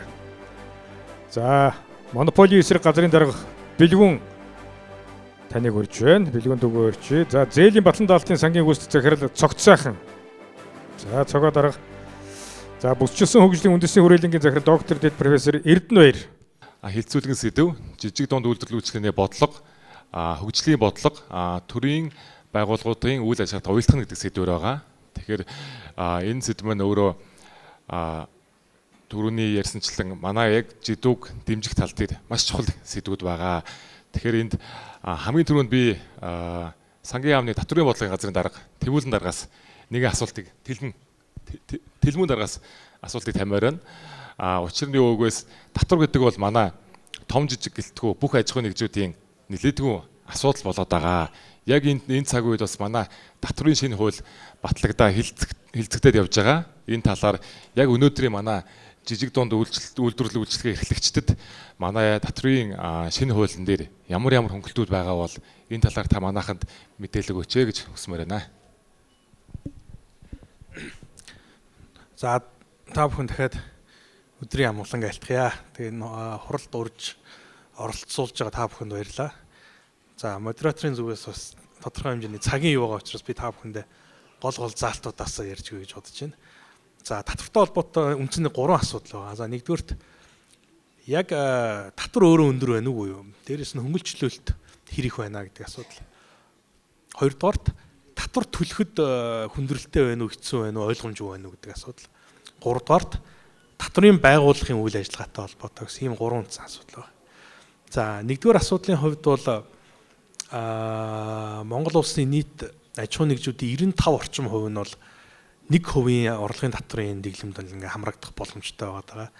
За тэгээ бид нар судалгаа хийж үзэхэд 2024 оны байдлаар Монгол улсын бүх компаниуд дээр судалгаа хийж үзэхэд яг жижиг дунд компаниудын хувьд уул уурхайг оруулахгүй байхад бол нийгмийн даатгалыг оруулахгүй, уул уурхайг оруулахгүй байхад бол нийт орлогын дунджаар жижиг дунд компаниудын хувьд нэг 6 орчим хувийн татвар төлж байгаа юм байна. За яг энэ статистикаас үзэх юм бол яг татврын хувь хэмжээ өөрөө өндөр байна уу гэхээр бид нар бол тийм өндөр биш байна. Тэгэхээр асуудал өөрөө хувь хэмжээнд дээр биш байна гэдэг ийм дүгнэлт гаргаж байгаа. Манай байгууллагыг сая Ган Зориг модератор ер нь тавчхан хэлжлээ. Манай байгууллага бол одоо хөрөнгө оруулалт худалдааны газар гэдэг хөрөнгө оруулалт худалдааг дэмжих үндсэн чиг үүрэгтэй байгууллага. За энэ форумын бас энэ үрэ үгийг ингээд харахад бол чинээлэг дундаж давхаргыг бий болгох Монголын төлөө гэдэг ингээд сайхан үрэ тавьсан байна. Энэ одоо улс бүхний л одоо дундаж давхаргыг бий болгоход одоо тавьдаг зорилт үрэ. Тэгэхээр энэ чинээлэг дундаж давхаргыг бий болгоход бол зайлшгүй энэ жижиг дунд үйлдвэрлэл эрхлэгчдийн хөгжилтэй шууд хамааралтай. Тэгэхээр бол бид одоо төрийн бодлого, төр засгийн бодлого бол ерөөсөө энэ жижиг дунд үйлдвэрлэл эрхлэгчдийг бол дэмжиж чадахжуулж одоо үйл ажиллагааг нь өргөжүүлж улмаар одоо тийм экспортлогч үйлдвэрүүд бий болгох юм гол одоо бодлогын одоо концепц нь байгаа. За энэ бодлогыг бол одоо энэ манай байгууллага болон энэ бусад төрийн одоо яг хэрэгжүүлэгч байгууллагууд бол хэрэгжүүлж ажиллаж байгаа. За би манай байгууллагын хувьд бол энэ худалдааг дэмжих үйл ажиллагааны хүрээнд одоо юу хийж байна вэ? Зорилтын хүрээнд юу хийж байна вэ гэдгийг бол одоо ер нь 3 агуулгын хүрээнд товчхон тайлбарлая гэж бодож байгаа цаг байгаа. За энэ 3 агуулга нь бол одоо дэмжих, за мөн хоёр дахь нь бол техникийн саад татваруудыг арилгах, тэгээд чадварчуулах гэсэн ийм 3 агуулгын хүрээнд одоо үйл ажиллагаа явуулж байна. За Монгол улсад өрсөлдөөний нөхцөл байдал ямар байгаа вэ гэдээ бид бүхэн энэ онд судалгаа хийлээ. 21 аймаг 9 дүүрэгт 100 гаруй аж ахуй нэгжээс 18 салбарт судалгаа хийхэд за энэ судалгааны 40 гаруй хувь нь бол өрсөлдөөн хангалтгүй байна гэдэг юм санал өгсөн. За 25 орчим хувь нь бол өрсөлдөөн маш муу байна гэдэг юм санал өгч. За юун дээр өрсөлдөөн муу байгаа юм бэ? Яагаад та ийм санал өгвөө гэд судлаад үзэхэд төрийн бодлого нь өөрөө өрсөлдөөнийгөө хумж байна. Монопол болон давмгай байдалтай аж ахуй нэгжүүдэд дэмжсэн төрийн бодлого яваад байгаа учраас жижиг дунд компаниуд нь өсөж бойжих боломж ололцоо таар байна гэдэг юм саналыг өгсөн байна. Тэгэхээр бид бол энэ садалтад санал нийлж байгаа. За яагаад гэвэл өнгөрсөн хугацаанд одоо жижиг дунд үйлдвэрлэлийн сан гэж сая хэллээ 40 гаруй тэрбум төгрөгийн ингээд зээл олгодгоо гэж ярьж байна. Гэтэл яг Монгол улсын хэмжээнд одоо салбар бүрт одоо явуулсан төрийн дэмжлэгүүд байдаг. За хөнгөлөлттэй зээлийн одоо салбарууд байна. За татварын хөнгөлөлт эдэлж байгаа салбарууд байна. За татаастай салбарууд байна. Энийг тооцоод үзэх юм бол эн чинь нэлээд хэдэн их 80 төгрөгийн санхүүжилтийг төрөөсөл бизнес рүү чиглүүлсэн байгаа. Гэтэл яг эндээс жижиг дунд үйлдвэрлэл нь хэдэн хувийг нь хүртэж чадсан юм бэ гэх юм бол анализ өөртөө гарч ирж харагдаж байгаа. Түрүүн бас заалнаас асуулт асууж байгаа хүнээс сонсогдлоо. Одоо зээл бөгөөд татварын ямар нэгэн хөнгөлөлт эдлэх гэдэг юм уу одоо хүсэлтээ гаргахаар одоо барьцаа хөрөнгө бөгөөд нөгөө санхүүгийн чадварын асуудал, татварын өртөө ширтээ гэдэг асуудал яригддаг. Гэтэл одоо эдийн засгийн хувьд бэхжсэн компаниуд нь одоо нөгөө хөрөнгө сайтай тэрийгэ дагаад хамгийн том зээлийг эдийн засгийн чадвартай компаниуд наваад байдаг. Эсвэргээр одоо бойжоход ядж байгаа жижиг дундууд нь хөрөнгө багтаа учраас зээлээ авч чадахгүй юм уу? Авсан бол их бага хэмжээний зээл аваад байгаа. Тэгээд эргээд зах зээлийн хуваарлалтаа харах юм бол том компаниуд нь улам томроод жижиг дундынхан зах зээлийг томууд нь улам эзлэж яваад байгаа дүр зураг Монгол улсад бол түгээмэл болсон. Би бол одоо нэг салбарыг ярьж байгаа юм биш, түгээмэл ярьж байгаа ш. Тэгэхээр энэ дэр бол одоо монополийн эсрэг газрын хуулиар олгогдсон эрх үүрэг дотор төрийн байгууллагуудтай бол зөвлөмж өгнө гэдэг нэг юм сайхан тунхагийн чиг үүрэгтэй. Тэгэхээр бид нар энэ зээл хөнгөлөлтийг олгож байгаа, татаасыг олгож байгаа төрийн байгууллагуудаа та нар энэ санхүүжилтээ жижиг дундлуугаа илүү чиглүүлээч. Тэгснээр Монголд одоо энэ салбарт өрсөлдөх аж ахуй нэгжийн тоо нэмэгдэнэ. Аж ахуй нэгжийн тоо нэмэгдснээр яах вэ гэхээр үнийн өрсөлдөөн явагдана, чанарын өрсөлдөөн явагдана. За ингээд бид одоо энэ бүсчсэн хөгжлийн үзэл баримтлал буюу энэ орон нутагт таны хэлсний дагуу бас энэ судалгааныхаа үр дүнг танилцуулахад орон нутагт үйлдвэрийг хөгжүүлэхэд ялангуяа жижиг дунд үйлдвэр эрхлэгчдийг хөгжүүлэхэд олон улсын чиг хандлага онлын хувьд ямар зүйл байдаг вэ гэж маш олон судалгааг судалсан.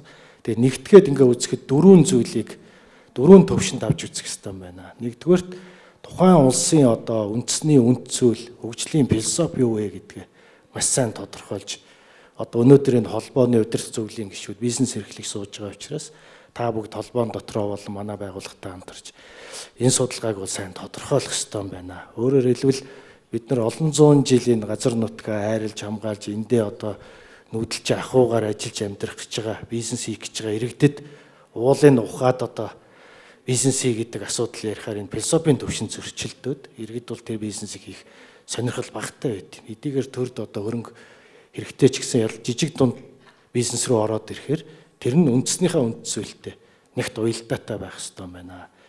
Ингээд иргэд юу үсээд юм гэхээр энэ олон зуун жил явж ирсэн нүүдлийн мал аж ахуй, бидний түүх соёл, өв уламжлал, энийгээ дагсан бизнесийг илүү онцлогоор ингэж инновацлог байдлаар хийж дэлхийд өрсөлдөх, одоо газар зүйн заалттай дахин давтагдчихгүй зөвхөн тухайн орон нутагт үйлдвэрлэх боломжтой ийм бүтээгдэхүүн үйлчлэгийг одоо дэлхийд даяар хөгжүүлдэг. Энэ дээр нь оюуны өмчийн байгууллага, стандартын байгууллагууд орж энэ юмын зөвхөн одоо Монгол улсын булганы сайхан суманд энэ айрыг л яг ингэж харах юм байна гэдэг сертификатыг өгдөг. Өөрөөр хэлбэл маркетинг, брендингийн юм цоо шин урсгал бий болсон.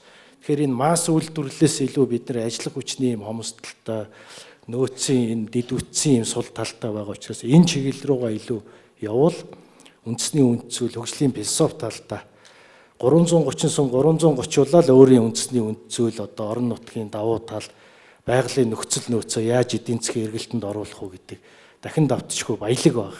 Тэрийг нээн илрүүлэхэд одоо манай хүрээлэн та бүгдтэй одоо ирээдүйн нэгт хамтран ажиллахад бэлэн байна. За тодорхой аймагуд дээр бид нар 21 аймаг дээр судалгаа манай хүрээлэнгээс зарласан. Тэгээ энэ дээр харамсалтай нь одоо 4 аймаг дээр энэ эдийн засгийн тэргүүлэх чиглэл боломж олцоог нь тодорхойлох ажил явагдаж байгаа.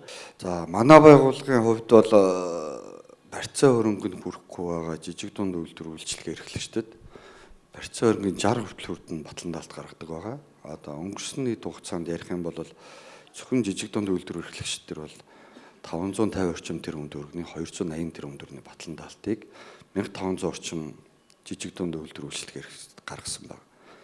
Яг энэ жишгээр ингээд цаашаа үргэлжлээд явах юм бол 2026 оны үед бид нар нэг одоогийн тооцоолоор 150 тэрбум төгрөгийн батлан даалт буюу зээлтэйгээ нийлэх юм бол 300 орчим тэрбум төгрөгийн батлан даалтыг 2026 онд гаргах боломжтой явж идэг. Манай байгууллага дээр ирээд болохгүй байна, авч чадахгүй байна гэдэг тохиолдол байдаг л да. Тэр нь яа нэхэр манай зээлдэгч нар маань өөрсдөө арилжааны банк болон банк ус санхүүгийн байгууллагуудаар нэг зээлээ шийдүүлж ирэхдээ орлогоо их ураг нотолдог асуудал гараад байдаг. Бид нар бол зөвхөн барьцаа хөрөнгийг батлан даадаг. Зээлдэгч бол барьцаа хөрөнгөө 60%-аар бид нар батлан даалгачаад иргэн төлтийн орлогоо 100% өөрсдөө даах хэрэгтэй байдаг. Тэгэхэд нөгөө нэг зарим нэг буруу алдаанаас болоод 40% дотлоод 60% нь орлого барьцаатайгаа нийлээд батлан даалтын сан даах хэрэгтэй маа гэж буруу ойлгож орж ирээд байдаг. Тэгэхээр орлогоо бол ерөөсөө орлого ашигаараа зээлээ 100% төлдөг байх ёстой. Барьцаа хөрөнгөд хүрэхгүй байх ёстой гэдэг үндсэн зарчим бол явдаг. Тэгэхээр энийг андуурсан зарим нэг эдийн засгч нарын юм уу нөгөө зээлдэгчийн алдаанаас болоод буцах тохиолдлууд байгаа болохоос биш бусад тохиолдолд бол манайхаас ерөнхийдөө батлан даалтыг аль болох гаргах, аль болох өгөх, зээлийг олгуулах тал дээр нь бол дэмжиж ажиллаа явж байгаа. Түрүү хэлсэнчлэн манай ганц зэрэг захирал бол баялаг бүтээгчдийн холбооноос манай батлан даалтын хорон дээр 7 хоногт нэг удаа сууж яг зээл хэрхэн гарддаг юм, процесс яаж явдаг юм, юу шаарддаг гэдгийг мэддэг болсон учраас одоо бүр та бүхэнд илүү нээлттэй мэдээллийг бол өгч байгаа бох гэж ойлгож байгаа. Зээлийн хороо нэг биш, манайх чинь үндсэн хороо нэгтэй, дэд хороо 5-тай байдаг. Тэр нь юу вэ гэхээр орон нутагт 4 салбар байгуулсантай холбоотой салбаруу тухайн орон нутагтаа, тухайн бүс нутагтаа шууд цаг алдахгүй зээлээ судлаа. Тэндээ шийдвэр гаргадаг 500 сая төгрөг хүртлийн зээлийн шийдвэрийг гаргадаг. Илүү ойртож ажиллах, газар дээр нь үзэх ч гэсэн ойртож байх зорилгоор байгуулад тэгээд ажиллаж байгаа учраас 5 дэд хороотой явждаг. Тэгэхээр нийт үгээр манайх бол сан 7 хоногт 5 дэд хороо нэг үндсөөр авах юм бол 6 удаа хуралдаж нэлээд олон зээлүүдийг бол 7 хоног болгон шийдээд явдаг учраас тийм гацсан удаасан хүлээлгсэн юм бол гарах хамгийн гол нь зээлдэгч нар орлогын байранд нотлогоо сайн бариад ирэх юм бол манай байгууллага төр бол нээлттэй ажиллаж байгаа. Баялаг бүтээгчдийн дэмжих холбооны үе үеийн гишүүд та бүхэн даан баярын халуун мэндийг өөдөөд нөргөн төвшүүлье. За миний бие 1990 онд зах зээл дөнгөж эхэлж байгаа чиглэл нэртэй хошоо буюу гэрээхэн цахилгаан хэрэглэл нийтийн олон тоног төхөөрөмжийг үндэсний 50 дугаар дэлгүүрийн урдлын подвод засвар үйлчлэгээ хийж эхэлснээс хойш өнөөдөр баялаг бүтээгчдийн дэмжих холбооны анхны Монгол улсын аж үйлдвэрийн гавьяат ажилтан болтлоо. Чиглэл компаниг олон танигдсан брэнд болтлоо ажилласандаа баяртай байна. Энэ жил манай компани үүсгэн байгуулагчдын түүхт 35 жилийн бай одоо 8 хоногийн дараа болох гэж байна. За баялаг бүтээгчдэд дэмжих холбооны үе үеийн удирдлагууд, үе үеийн удирдал сувлын гишүүд 10 жилийн хугацаанд юу хийсэн бэ, юу бүтээсэн бэ гэдгийг өнөөдөр бид бас бэлхнээ харлаа. За миний аж ахуй эрхэлж байсан тэр түүхэн үед бол зах зээлийн үе буюу өстой давс хоймо хоёртой байх үе. Импортын барууны худалдаа зогсчихсон. Бид зөвхөн хуучин тоног төхөөрөмж, хуучин эд аж ахуйн цэргийн засварлаж амь зоож байсан тэр үеүүдэд миний бизнесийн орон зай эхэлсэн юм аа. Онцлог нь өөрөөр хэлбэл хуучин тоног төхөөрөмжийг цэргийн засварлаж, түүнийг борлуулж, засварлаж, чиглэл компани бизнесийн тулах цэгийг олсон мөн одоо түүсийн худалдаагаар өнөөдрийн муу хөлөгдөд байгаа түүсийн худалдаагаар бас амьдрах орон зайгаа хийжсэн. Энэ цаг үед эхэлж ирсэн ба гэж ингэж ойлгож байна. Ингээд тасралтгүй одоо 8 нэрийн дэлгүү талх нарын боовны үйлдвэрлэл үе баг хийгээгүй юм байхгүй дээ. Явж тэгээд хамгийн сүүл зөв голдролдоо ороод миний үндсэн чиг үүргийн мэрэгжил буюу хүнсний тоног төхөөрөмжийн механик мэрэгжил маань миний өдөр зэрэгтэй явах тулгын чулууг бүрдүүлсэн юм аа. Ингээд сүүлийн 10 жилийн хугацаа бол баялаг бүтээгч дэмжих холбооны үе үеийн одоо энэ хүмүүсийн нэгэн адил түүний тулх хүч болж бие биенээ дэмжин ажилласны хүчинд өнөөдрийн сайхан үнцнийг хүргэсэн байна. За баярлалаа. За баярлалаа. За шууд дундаа асуулт асууж байгаа юм чинь ингээд дараагийн асуултыг болохоор Өвгөм жаргал компани захирал их жаргал захиралтай асууя. За сайн байцгаана уу? Та бүхэндээ баялаг бүтээгчдийн холбооны 10 жилийн мэнд хүргье. За би Өвгөм жаргал компани үүсгэн байгуулагч гүйцэтгэх захирал. Манай компани 2000 онд байгуулагдсан. За бидний үеийнхэн бол одоо 90-ад оны үеэс эхлээд нийгэм эдийн засагт шилжиж байх үед бид одоо мөнгө олохын тулд одоо юу хийж одоо зах зээл шилжиж исэн үе. Энэ үед би ганцгын 8 ирээ явах одоо гахаа үүрэх Орос руу явах, богоонд амьдарч бизнес хийх гэд бүхий л зүйлүүдийг одоо хийж исэн. Тэгээд энэ үед одоо унах босох үе зөндөө байсан. Тэгээд одоо ирээ явж Орос руу бизнес хийж явах үедээ нэлээд одоо бизнес унжижсэн. Тэгээд тэр үед одоо хөрөнгө оруулалт байхгүй ахыхаа байрыг зараад одоо бизнес хийж одоо гурилын бизнес орж исэн юм аа. Одоо манай компани үйл ажиллагаа маань нарийн боовны үйлдвэрлэл эрхэлдэг. Тэгээ гурилын бизнест ороод гурилаа хөдөө орон нутагт авчид зарах, буцаагаад одоо ноолуур, ноос авчирч Улаанбаатар зарах. Тэгээд ногоо хүртэл авчир зарж исэн. Тухайн үед ногоо авчираад одоо бөөндөө зарчих юм болсон нөгөө ногоон зарагдахгүй бөмбөр лангуун дээр жижиглэн худалдаа хийж хүртэл нөгөө ногоогоо зарж илаа. Тэгээд ногоо зарж байгаа за ногоо бол одоо бас мууддаг, гэмтдэг бүтэхгүй юм байна. Гурилын бизнес руу орж исэн. Гурил, тос, масл гээд нарийн боовныхоо түүхийн эдийг зарж эхэлж байгаа. Тэнд хамгийн их худалдаа авалт хийжсэн хүмүүс нь одоо нарийн боовны цех, жижиг цехийн хүмүүс одоо өдөр бүр худалдаа авалт хийжсэнийг ажиглаад тэгээд за би энэ түүхийн эдийг зарж байснаас энэ түүхийн эдээр бүтээгдэхүүн хийж үйлдвэрлэж эхэлж энэ санаа орж исэн юм аа. Энэ нь бол бидний бизнесийн эхлэл байсан. За тухайн бизнесийг эхлээд эхний 10 жилд бол одоо зах зээлийн хүнд үед юмыг хийж үзэжсэн хүнд энэ нарийн боовны үйлдвэрлэлээ эхэлж байхад одоо энэ маш их хэцүү үеийг туулж исэн ч гэсэн энэ нь надад өдөр тутмын бидний амьдралын үе шиг л одоо асуудал үе байсан. Бидний үеийн хүмүүс бол одоо тэгж хүнд хэцүү үеийг даван туулах, ядар цуцгаа мэдэхгүй ажилдаг ийм хүмүүс исэн юм аа. Тэгээд хамгийн хүнд хэцүү үе гэвэл одоо 10-аад жил бизнес үйлдвэрлэлээ явуулаад нэг 70-80 хүнтэй болоод системгүй явцсан бизнесийг дараагийн түвшинд гаргах, өөрчлөлтөнд орох, өөр системд шилжих, менежментийн тогтолцоог бий болгох энэ үе, шилжилтийн үе бол маш хэцүү байсан.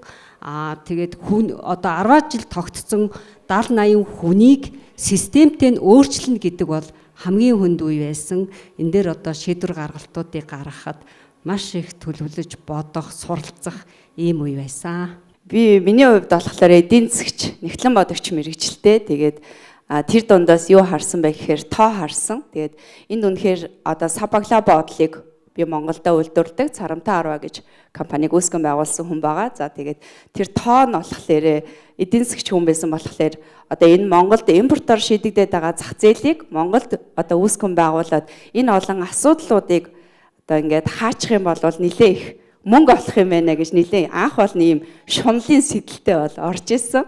Тэгээд шунал маань бол сүүлдээ бол нэлээ ийм тэнэг ийм зориг байсан юм байна гэдгийг бас олон үйлдэлүүдээс бол бас ингэж баталж ингэж харсан байгаа. За тэгээд яг энэ Сабаглаа бодлыг анх ингээд үйлдвэрлэх гээд явж хат би 6 банкн дээрээс миний төслийн зээл буцаагдчихсэн. Тэгээд тэрэнд бол яагаад ч юм одоо нөгөө болно гэдэг нэг тийм итгэл байсан болохоор ер нь бол шантраагүй. За төслөө дараагийн шатанд ингээд сайжруулаад яваадсэн. Тэгээд эхлээд арилжааны банкны зээлээр бол энэ жижиг дунд үйлдвэрлэлийг Монголдо эхлүүлжсэн. За тэгээд тэрний дараагаар манай одоо Эрдэнэ сайхан дарга маань бол сууж ийн хамгийн анхны жижиг дундын нөгөө нэлээд том скандал болсон шүү дээ. Тэрний дараагаар шөнийн 4 цаг хүртэл жижиг дунд үйлдвэрлэгчдийг одоо ингээд бичлэг хийгээд одоо тэр шүүж байгаа хүмүүсийг энэ өрөөнөөс нь гаргахгүй байдлаар ингээд жижиг дундын зээл олгож явахад хамгийн анхны зээлийг манайх авч бол үйл ажиллагаагаа өргөтгөж явж исэн. За тэгээ өнөөдөр бол манайх Монголдо импортыг орлож байгаа бүтээгдэхүүнийг үйлдвэрлээд за Монголын ер нь бол томоохон ийм 200 гаруй аж ахуйн нэгжүүдийн 700 нэр төрлийн бүтээгдэхүүнийг бол үйлдвэрлээ явж байгаа ийм хамт олон байгаа. За анх бол яг энэ салбар руу тоо харж орсон чинь энэ салбарт надад ямар ч юм мэдлэг бол байгаагүй. Тэгэд тэр нэлээд том юм сорилт байсан. Тэгээд Монголд анх үйлдвэрлэх гэж байгаа банкны зээлтэй дээрээс нь өөрөө энэ Сабаглаа бодлынхаа одоо үндсэн түүхийд болох OPP, CPP гэж мэдгүй хүн энэ зах зээл рүү орсон нь бол нэлээд тийм том одоо тэнэглэл бөгөөд бас юм зориг байж чадсан. Тэгээд анх компани болохоор өөртөө нийлээд 3 хүнтэй бол эхлүүлжсэн. Одоо манайх нэг 60 гаруй хүний ажлын байраар хангасан дотоодын 700 нэр төрлийн бүтээгдэхүүнийг үйлдвэрлэсэн. Тэгээ Монголд анх удаа байгальд уусдаг, уусаад бордоо болдог ийм инновацлог бүтээгдэхүүнийг бас Монголдо юм үйлдвэрлэж чадсан юм хамт олон болоод ингээ өргөжин тэлээд бол ажиллаж байгаа. Тэгээд энд бол ирсэн та бүхэндээ хэлэхэд бол золиос хоёрыг гаргаж чадсан хүн бол мэдээж амжилтанд хүрэх боломж байдаг юм шиг миний хувьд бол бас ингээ санагдсан. За миний хувьд бол 2016 онд Пластик Центр гэдэг хаягдл гэлгаруудыг дахин боловсруулах үйлдвэрлэлийн чиглэлээр 2 ахтайгаар нийлээд ингээ гурлаа нэг ажилтнтай 4 хүнтэй анх бол яг байгууллага үүсгэн байгуулсан байгаа.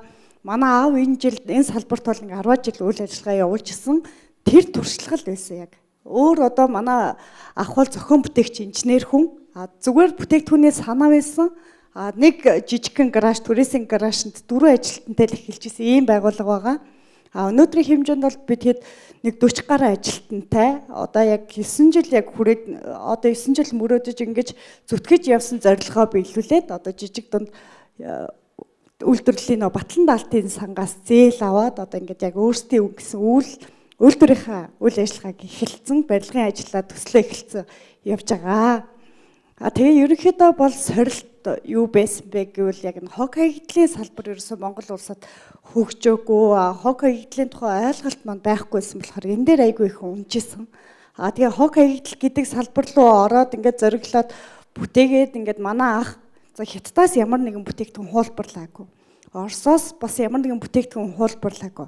Тэнгүүт яг Монголдо бид хэд юу хийж болох вэ гэдэг санаатай л ингээд 2 ахтайгаа энэ бизнес руу орсон бол өнөөдөр бид бүхэн одоо 3500 орчим тонн гэлгар уутыг дахин боловсруулад юу хийдэг вэ гэхээр яг нэг гэр хорооллын хөрсний бохирдлыг хамгийн ихээр үүсээд байгаа нь хүнж орлонг 100% битүүмжтэйгээр хөрсийг одоо нөгөө хөрсөнд бохирыг хөрсөн нэвчгээс хамгаалсан 100% танк инженерийн шугам шүлжээний худгийн кальцонууд хийдэг байгаа. Энүүгээрээ бид бүхэн 2500 гаруй айлын нөхөнж орлонгийн асуудлыг шийдэж чадсан ийм байгууллага болсон байна. Амжилт бол ирээдүйд хийх том алхам биш. Яг одоо хийж байгаа жижиг алхмуудын нэг л юм аа гэдэг зүйлийг хэлмээр байна. За би модон эдлийн чиглэлээр компаниудад 2005 оноос 15 настайгаас хойш ер нь туслах мужаанаас ахлах мужаа, мастер мужаан хүртэл ажиллаж агаад 2015 онд хуваараа дуудлагын мужаан хийж эхэлсэн. нэг жижигхэн мопед унаад тэгээд нэг цахилгаан дээрэл гар багжаа цүнхэндээ хийгээл дуудлагаар нэг 10,000 төгрөгөөр дуудлага мужаа хийдэг байлаа. Тэгээд гол нь нөгөө хүний итгэлийг алдахгүй юмыг чанартай хийгээд явхаар ингээд дараагийнх нь ингээд ажлууд нь гараад ирдэг байсан. Нэг айлд очоод тавилга засаад өгөхөд өө ямар сайн засъя тавилга хийлгээд тавилга хийлгсэн хүн чинь цуслангийнхаа байшинг бариулъя гээд тэгээд цуслангийн байшингийг бариад цуслангийн байшингийн тавилгын засаад тэгээд тэр хүн чинь найз нөхөд ажлынхантаа санал болгоно. Тэгээд 19 он гэхэд би өөрийн биш түрээсийнх мөртлөө гоё тавилгын үйлдвэртэй захиалгаар шат савун тэгээд Канада технологийн байшин барьдаг тийм болцсон байсан. Тэгээд 19 онд энэ Германы GIZ гэдэг байгууллагад төсөл бичиж өгсөн. Тэгээд инновац шингэсэн бүтээгдэхүүний төсөл байсан. Тэгээд 200 төслөөс манай төсөл 10 төслийн нэг бол шалгараад тэгээд энэ автоматсан тоног хөрөмжийн дээр энэ модын эдлийн үйлдвэрлэлийг хөгжүүлэх суурь мантанд тавигдсан байгаа. Тэгээд эко гар утасны тавирыг анх бий болгож үйлдвэрлээд тэгээд оюуны өмч нь бас гарч ирсэн. Тэгээд оюуны өмч гарсны дараагаар нөө төслийн амжилтыг хэрэгжүүлсэн. Ингээд 2020 онд зээл маань буцалтгүй болж ирсэн. Тэгэхэд би 100 айл дээр түрээсийн жижигхэн ажлын байртай байсан. Тэгээ хажуултаас тавилгын нөө зүсрийн үйл ажиллагаа явуулдаг байсан байгаа. За тухайн үед би 100 айл дээр ингээд 5 жил ингээд түрээс төлөхөд би 100 сая төгрөгийн түрээс би ажлын байранд өгсөн байсан. Тэгээд яг тэгэхэд чи яг нөө ковидын дараах нэг цар тахлыг ингээд дэмжих ийм төсөл зарлагдаад зээл зарлагдлаад 3% хүүтэй зээлийг би хаан банкнаас байраа барьцаалж аваад одоогийн үйлдвэрхэ байрны урьдчилгааг 50% нөгөөд 50% нь би хүүгийн хууль эзэн хийжсэн. Тэгээд би 5 сая төгрөгийг 5 жилийн хугацаанд би 100 сая төгрөгийг түрээсэнд өгчөөсөн бол би 3 жилийн дотор 200 сая төгрөгийн би ажлын байрын зээлийг илүү идэвхтэйгээр илүү их урам зоригтойгоор төлж дуусгасан байгаа. За ингээд түрээсийн дарамтнаас гарцсан тэгээд өөрийн гэсэн тоног төхөөрөмжтэй болцсон тэгээд оюуны өмчтэй байгаа учраас үүнээс хойш бүтээгдэхүүнийхээ нэр төрлийг нэмж эхэлсэн байгаа. Манайх ингээд утасны тавир хийгээд бэлэг дурслын зүйл хийжсэн бол гэр ахын зүйл хийгээд эхэлсэн байгаа. Тэгээд тэрний дараа манайх түрүү жил жижиг сангийн зээл авч үйлдвэрхээ өргөтгөлийг барьсан. Энэ хүрээндээ бас манайх ингээд Монголд ихэвчлэн нөгөө нэг зигзаг хавтангаар нөгөө нэг тав гамбалж юм модын ихэвчлэн тавилга үйлдвэрлэдэг. Тэгэхэд манайх одоо энэ хүрээндээ шинжил хийгээд яг хүнсний зориулттай нэг зөө зөрвлийн мод хүнсний зориулттай цавуу тос зэргийг одоо үйлдвэрлэлдээ шинээр нэвтрүүлж байгаа. Тэгэхээр ийм амжилттайгаар одоо явж байна. Одоогоор өөрөөсөө гадна 10 хүнийг ажлын байраар хангаад автоматсын тоног төхөөрөмжийн дээр үйлдвэрлэл хөгжүүлээд явж байна да. Тэгээд та бүхэн маань сэтгэл шигээ гэрэлцэж зүтгэл шигээ гэлцэж яваарай. За баярлалаа. За 5 панелист маань болохоор хэрхэн бизнесээ эхлүүлж байсан, хамгийн ихэнд дуулгарч ирсэн сорилт бэрхшээл дөрвөөгөө яаж давж гарч ирсэн талаар сэтгэлээ хуваалцлаа. За дараагийн асуултыг бас л хамтд нь асуу. Энэ удаа их жаргал захирлаас асуултыг эхлүүлээ явуулъя гэж бодож байна. Гэхдээ асуулт нь бол ижилхэн. За ингээд бид манай холбоо маань бол мэдээж төр хувийн хвшлийг хооронд нь холбож явж байгаа гүр бид бүхэн энэ 10 жилийн хугацаанд өөрсдийн бодлогын санал санаачлах зөвлөмж боловсруулад сая хилцүүлэг дээр ярьж байгаа төрийн бодлогод нөлөөлөх олон зүйлсүүдийг санаачлагуудыг хийж эхлүүлсэн. За тэгэхээр энэ яг холбоонд идэвхтэй байгаа удирдах зөвлөлтөд орж ажиллаад энэ гişүү энэ баялаг бүтээгчих гэдэг брэнд нэрийг ингээд хамтдаа таниулах явцад та бодлого одоо нөгөө төрд өгсөн бодлого зөвлөл маань эргээд та бүхэнд яг яаж бууж байна вэ? Ямар үр дүн гарч байна? Цаашид та бүхэн энэ дээр үндэслээд цаашдаа юу юунд хүрнэ гэж төлөвлөж байна вэ гэдэг асуултыг асуумаар байна. За бизнес удирдах яваад захирал бид нар бол ер нь маш завгүй тухайн өдөр тутмынхаа үйл ажиллагаа руу хандаад ямар бодлого чиглэл явж байгааг ерөөсөө ойлгож харах, ухаарах, мэдэх тийм тэнхээ байхгүй л завгүй ажилтдаг хүмүүс. За би баялаг бүтээгчдийн холбоонд нэгдэж удирдах зөвлөлд орж ажилласнараа 2023 онд энэ хүнсний хувьсгал гэж том хөдөлгөөн нэгдэж байгааг ингээд мэдээлэлд одоо ойрхон болсон гэсэн үг. Нэгдэж байгааг мэдээд за юунд оролцож энэ хүнсний хувьсгалд нэгдэж чадсан. За тэгээд баялаг бүтээгчдийн холбоонд ингэж илснээрээ одоо маш их одоо танилын хүрээтэй тий одоо нэтворк хийх найзуудтай ийм болж хөгжиж чадж байгаа. Тэгээ 2023 онд хүнсний хувьсгалд би нэгдснээрээ үйлдвэрлэлээ дараагийн шатанд гарах бүрэн боломжийг нээсэн. Төрөөс явуулж байгаа энэ бодлого, төрийн бодлого энэ жижиг дунд үйлдвэрлэлүүдэд нөлөөлж энэ 36 дугаар тогтоолын хүрээнд ирсэн хөнгөлөлтөд зээлэнд хамрах чадсан. Урд нь би бас жижиг дунд үйлдвэрлэлээс 100 сая 300 сая гэд нөгөө лимит тогтоосон зээлийг авахар тодорхой хэмжээнд бас тухайн нэг тоног төхөөрөмжийг авахаас биш том төслийн хэмжээнд зээлийг авч чаддгүй байсан. Тэгэд энэ 36 дахь тогтоолын хүрээнд энэ авсан зээлийн хүрээнд би 2 тэрбум төгрөгийг одоо хөнгөлөлтөд зээлийг авч чадсанараа богино хугацаанд жижиг үйлдвэрлэлээс дунд руу 2 жилийн хугацаанд хөгжиж чадсан. Хүрч чадсан. За ингэж хүрснээрээ манай компани өнөөдөр 9000 олон менежментийн тогтолцоо 9001-ийг нэвтрүүлээд баталгаажлалтаа авсан.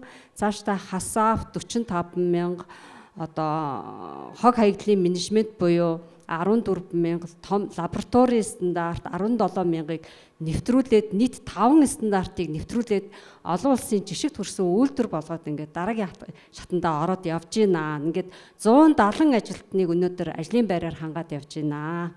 Ийм амжилтанд хүрсэн байна. Ингээд төр бодлогоор ингээд жижиг дунд үйлдвэрлэлээ дэмжиж гин, харж гин. Цаана биднэрт маш олон боломжууд байна.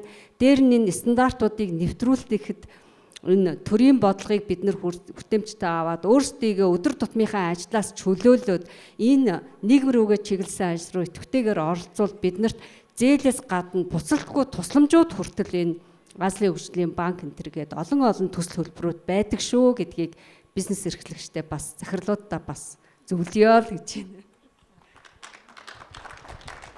За баярлалаа. Өнөөдрөөс 10 жилийн өмнө Баялаг бүтээх дэмжих холбоо үүсгэн байгуулагдаж их хурлаа хийгээд холбооны анхны өдөр зүйлийг чинээс сонгогдсоноос хойш өнөөдөр хүртэл 10 жил болжээ. За энэ хугацаанд манай холбооны хийсэн ажлыг өнөөдрийн танилцуулга өнөөдрийн форумээр товчхон мэдээлэл өглөө. Баялаг бүтээх дэмжих холбоо олон баялаг бүтээгчдийн дуу хоолой болж олон хууль эрх зүйн орчинд шинжилгээх тухай ажлын хэсэгт орж ажиллаж байсан. За энэ бол жидүүгийн тухай хууль, жидүү сан, тендерийн хууль гэл олон хуулиуд бий. За тендерийн хуулийн үйл ажиллагаанд холбооны өмнөөс би ажлын хэсэгт орж ажиллаж байсан.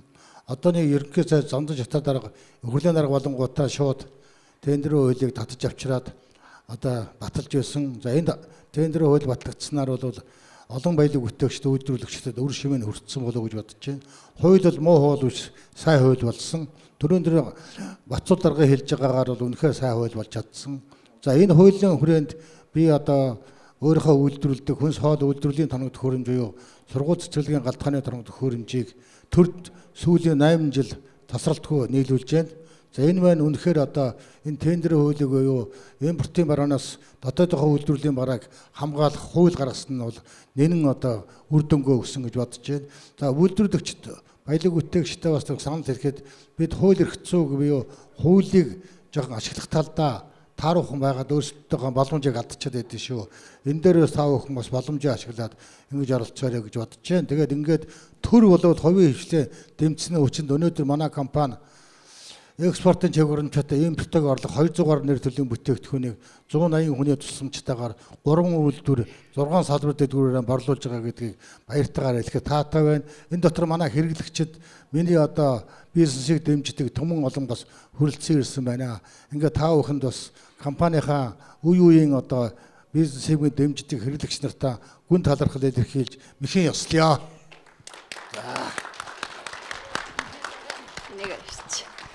За манай хувьд болохоор арилжааны банкны зээл, жижиг дундын зээл хоёртой байсан. За тэгээд хамгийн анх бол баялаг бүтээгчид нөө бизнес туураар нь танилцсан. Тэгээд өөрөө үйлдвэрлэлийг мэдэхгүй, тэгээд үйлдвэрлэл ер нь ямар системээр, ямар процессор явдгийг нь илүү танилцахын тулд бол энэ бизнес туурын одоо 6 удаагийн туурд нэг явахдаа 3 компанитай холбогдчихсэн. Тэгмүүд биднэрт бол тэр нь нэлээд том боломж байсан.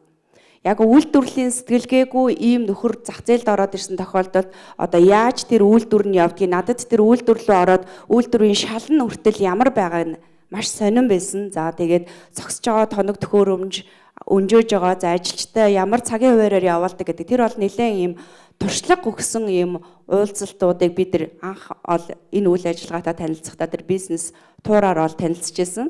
За дараа нь жижиг дунд үйлдвэрлэлийг хөгжүүлэх гээд ингээ явж исэн чинь засгийн газрын 191-р тогтоол гээд одоо жижиг дунд үйлдвэрлэлийн Битикус кодоор нь тоног төхөөрөмжийг одоо гайл болон нөөдөөс чөлөөлдөг юм хууль байжгаад тэр маань одоо татврын хуультай давхардж гин гэдэг үүднээс цэцлэгдсэн байсан. За тэгээд ерөнхийлөгчийн нөгөө хүнсний хувьсгалтай холбоотойгоор хүнстэй холбоотой тоног төхөөрөмжүүдийг оруулж ирэхэд гайл болон нөөдөөс чөлөөлсөн хуулийг нь бол манайх өнгөрсөн жилд үйлдвэрээ 13 тоног төхөөрөмжөөр шинжилгээд тэр хуулиар бол ингэж хөнгөлөлтөөгөөр төлбөргүйгээр бас оруулж ирсэн байгаа. За бас нэг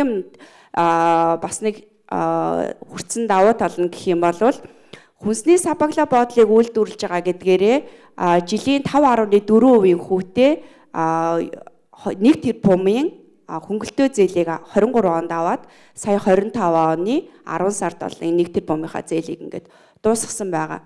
Тэгэхээр бид нар бол жилийн 5.4% хүү гэдэг бол хаанч байхгүй юм маш том дэмжлэг бол үндэсний үйлдвэрлэгч нарт байж чадж байгаа. Энэ дэмжлэгүүд нь болохоор бодит ажлын байрыг нэмэгдүүлж байна. Инновац нэвтрүүлэх одоо боломжуудыг бас үйлдвэрлэгч нарт олгож байна.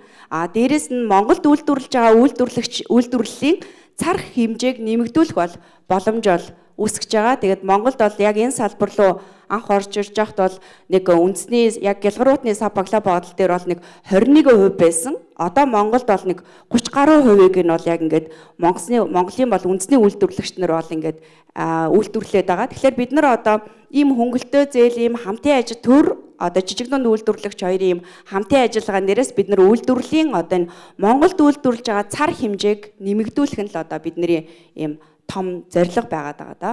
Эхэлсэн болон тэр одоо би бол баялаг бүтээгчдийг дэмжих нэвтрүүлэгт бол орж анх энэ холбоотой танилцж ирсэн. Энэ нэвтрүүлгийн үр шимийг бол үнэхээр хүртэж ирсэн. Олон нийтэд хог идэл гэдэг мэдлэг ойлголтыг өгж аваад тэгээ мөн одоо байгууллагаас сурталчлах энэ том дэмжлэгийг баялаг бүтээгчдийг дэмжих нэвтрүүлгээр бол авч ирсэн. Тэгээд яг баялаг бүтээгчдийг дэмжих холбоотой танилцчаад ингээд нэг бас яг завгүй гэсэн шалтгаанаар ингээд төдийлөн үйл ажиллагаанд нь оролцож чадахгүй яваадсан.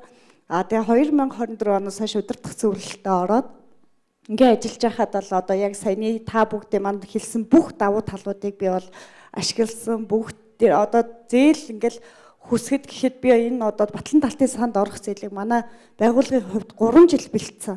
Одоо нэг юм айдас байдаг шүү дээ. Жижиг дунд үйлдвэрлэгч зээл хүсгэд айдас байдаг бол өөрчлөлт өглөөний уулзалтаар батлан даалтын сангийн нэг ерөнхий танилцуулгыг авсан. За нэг ийм байдгийн байна гэдэг ингээд ерөнхий ойлголтыг бол авсан байсан. Тэр нэг ийм айдасгүй бас ингээд өөртөө ихтэйгээр ингээд 3 жил бэлдсэн учраас зээлээ бол амжилттай одоо өөрсдийн гэсэн үйлдвэрлэлийн байртай болохоор ингээд байгаад энэ маань бол бас яг энэ баялаг бүтээгчдэд дэмжих холбоо маань айгүй том мэдээлэл түгэх аргаар надад дэмжлэг болсон гэж боддог. Бусдаар бол мэдээлэл аавна гэдэг хамгийн том одоо надад өрөө өгөөж өгдөг юм маань энэ хамт олон. Тэ яг адилхан жаргал зовлон бүх юма хуваалцаж ижилхэн нэг гаранс одоо ингээл бид хэд ярихад бүгдээрээ л нэг жижигхэн гараж хитэн 2 3 хүн ажилчин ингээл яг нэг цэгээс л эхэлсэн хүмүүс ингээд нөө жаргаланч тэр зовлонч тэр айгүй адилхан байдаг. Хаяа ингээл шантрах үе байдаг те. Тэр шантрах үеэ яадаг вэ гэхээр нөгөө хүн манлайлж удирдах ажиллаж байгаа хүн чинь ажилчтай гаргаж чадахгүй. Тэгтэл одоо энд ингээл бид хэд нөгөө мод тарих мод тарих аялал хийгээл ингээл энэ бүх үйл ажиллагаан дээрээ энэ олон хамт олонны дунд орснороо шин ингээд хэцүү байгаа юм гаргаж чаддаг. Тэгээ бас сайн туршлагын судалж чаддаг. Ийм гоё хамт олонд орсон маань өөрөө ингээд надад маш их өгөөжийг өгсөн. Сэтгэл зүй хөвдчтэй ингээд бусадтайгаа ингээд мэдсэн юм хуваалцах. Тэгээд мдээгүй юм мэдээж авах энэ том гарц болсон шүү. За баярлалаа. За манай хувьд бол ерөнхийдөө түрээсийн айгүйх дарамттай. Тэгээ би тоног төхөөрөмжөөж хүртэл түрээсээр хэрэгжилж исэн яг бизнесээ эхэлж байхад бол за тэгээд баялаг бүтээгчдийн холбоонд бол 2019 онд ороод мэдээж ингээд зээл авцсан тий бүтээгдэхүүн бий болгоцсон хүн чинь тэрийг зарж сурталчлах маш их хэрэгцээ бидэнд байдаг. Энэ бүх асуудлыг бол Мастлизийн баялаг бүтээгч дэмжих нэвтрүүлгээр даваа хоёр дарга урьж оролцуулснаар маш олон хүнд Идлвизээр, Мастлвизээр бүтээгдэхүүн маань маш их танигдсан. Тэгэхээр даваа хоёр даргадаа маш их баярлалаа. За. Тэгээд манайх одоо том биш ч гэсэн яг манайх бичил бизнестэй ерөөдөө бол хамаардаг. Тэгэхээр манайх том бичгсэн яг өөрсдийнхөө барьцаанд тааруулаад өөрсдийнхөө эргэлтэнд тааруулаад 3 зээлийг авсан байна. Хөнгөлтэй зээл. Нэгдүгээрт нь бол 10 их найдын хөтөлбөрөөс 3 зээлийг хаан банкнаас авсан.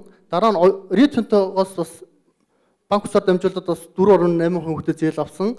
Одоо тэгээд жижиг дундын газраас бас 3% зээл авсан явж байгаа. Энэ маш их боломжийг олгодог шүү.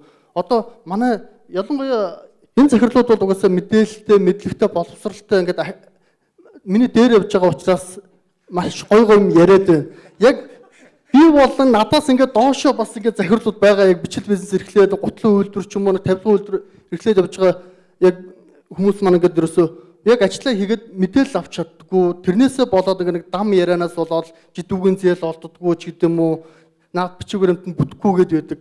Би яг тэдний нэг байсан байхгүй 100 айлтар ингээд хэдэн тавилгын нөхдүүд нийлээл өөртөө гарч нэг бурхан минь суглаанд хожуулаад өгөөд гээд гуйгаад байдаг. Тэгсэн мөртлөө суглаагаа бурхан сүлдэ чи нэг суглаа аваад хаа чи гэдэг шүү дээ. Яг тэрэн шиг бид нар ингээд тэр өөртөө явж тэр зээлээ судлаагүй, тэ төрийн худалдаа авалтаа судлаагүй ямар асуудлууд байгаа, тэ ямар ч асуултгүй мөртлөө тэнд ингээд ерөөсөө ам дамжаад явж байгаа захирлууд жижигхэн бичил бизнес эрхлэгч байдаг шүү. Тэгэхээр тэднэртэй хандаж хэлэхэд та бүхэн маань ийм холбоонд ч юм уу те төрийн байгууллагууд дээр өөрсдөө очиод мэдээлэл аваад те ингээд яг үнэхээр чи бизнес хийж байгаа чи үнэн бол те нэг түүхчэнд байгаа бол яг ингээд энэ жидүүгийн зээлийн ч юм уу те энэ дэмжлэгүүд яг үнэн шударгаар ингээд очдог болсон шүү. Та бүхэн маань өөрсдөө илүү сайн хөгжөөрэй. Тэ тэр дараагийнхаа хүнд ажлыг даатгаад өөрөө ингээд гараад яваарай, манай холбоонд ирээрэй, манай холбооны удирдлага зөвлөлийн болон гишүүд ингээд та бүгдийг маш ээлдгэр хүлээж аваад өөрсдийнхөө зөвлөгөөг яг энд ингээд суугаад ярьж байгаа шиг ингээд яриад өгөн шүү гэж хэлмээр байна. За баярлалаа. За тэгээд та таваар ингээд маш их бахархаж байна. Тэгээд ер нь энд хүрэлцэн ирсэн бас бүхэл бизнес эрхлэгч та бүгдээр бахархаж байгаа шүү. За надад би их олон найзтай хүн л дээ. Гэтэ хоёр найз маань надад амар ойрхон байдаг. Нэг хоёр мөрөн дээр өдөр чөтгөр гэдэг шиг.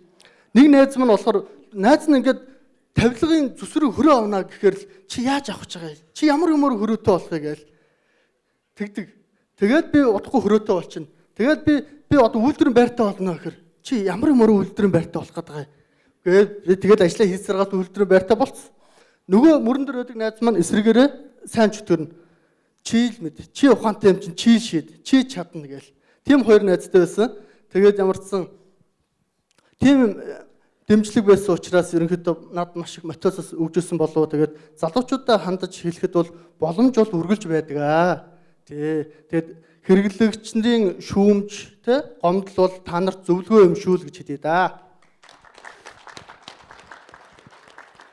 За миний хувьд бол миний хамгийн их урам зориг авдаг юм бол яг бизнесээ эхэлж байхад бол миний хамгийн урам зориг авдаг юм бол аав маань байсан. Энэ бизнесийг одоо нөгөө анх яг ийм төвшөнд гарах боломжтой байна. Энэ хог хаягдл гэдэг чинь баялаг юм а гэж айгүй их ярьж явдаг юм байна. Дараагаар нь бол миний хоёр ах яг тулгын 3 чулуу шиг ингээд намайг түшээд энэ нөгөө нэг үйлдвэрийнхаа бүтээгдэхүүнийг хөгжүүлээд явсаад хоёр ах маань одоо бид гурав яг 9 жил хамтдаа ажиллаж байна. За одоо ингээд 5 жилээс хойш бол одоо миний яг урам зориг авдаг юм ажилчт маань. Одоо энэ хүмүүсээ би илүү яаж хөгжүүлэх үү? Илүү ингээд ажилчдынхаа уур амьсгалыг яаж илүү сайжруулах вэ? Ямар компани бий болох вэ гэдэг ажилчдаас урам зориг авдаг байсан. За тэгээд ерөнхийдөө хүмүүстэй хэлэхэд айгүй тууштай байгаарэ. Тууштай байна гэдэг чинь одоо айгүй хэцүү байлээ. Шантрах үе бол зөндөө исэн. Гэхдээ тууштай байж ижил бид бүхэн амжилтанд хүрдэм байлээ. За миний хувьд болохоор яг энэ Сабаглаа боотлын үйлдвэрлэлийг Монголд ингэж эхлүүлэх гээд 3 жил ингэж орон гэргэн хүн шиг ингэж өргөвчтэй аялал хийж олон хотуудаар явсан. За тэгээд үйлдвэрүүдтэй уулзж байхад ямар одоо юу байсан бэ гэхлээр тэр үйлдвэрүүд ингээд нэг аннаастаа дахиа гэжсэн. Та бүхэнд юу бодогдож чинь шинэ жил бодогдож байгааз. Гэтэл энэ аннаастаа дахианы үйлдвэр гэсэн чинь аннаасаар дахиагаад хижээдэг тийм үйлдвэр байсан. За тэгээд тэр Малайзийн нэг үйлдвэр. Тэгээд үйлдвэрүүдээр ингээд уулзаад ингээд явжсэн чи тэр охин юу гэсэн бэ гэхээр би энэ бизнесийн 6 дахь үе. Одоо Монгол Carrefour зарагддаг Julius гэд бичээн байгаа. Тэрэн дээр одоо ингээд 3 дахь үе, 4 дахь үе, 12 дахь үе гэжсэн.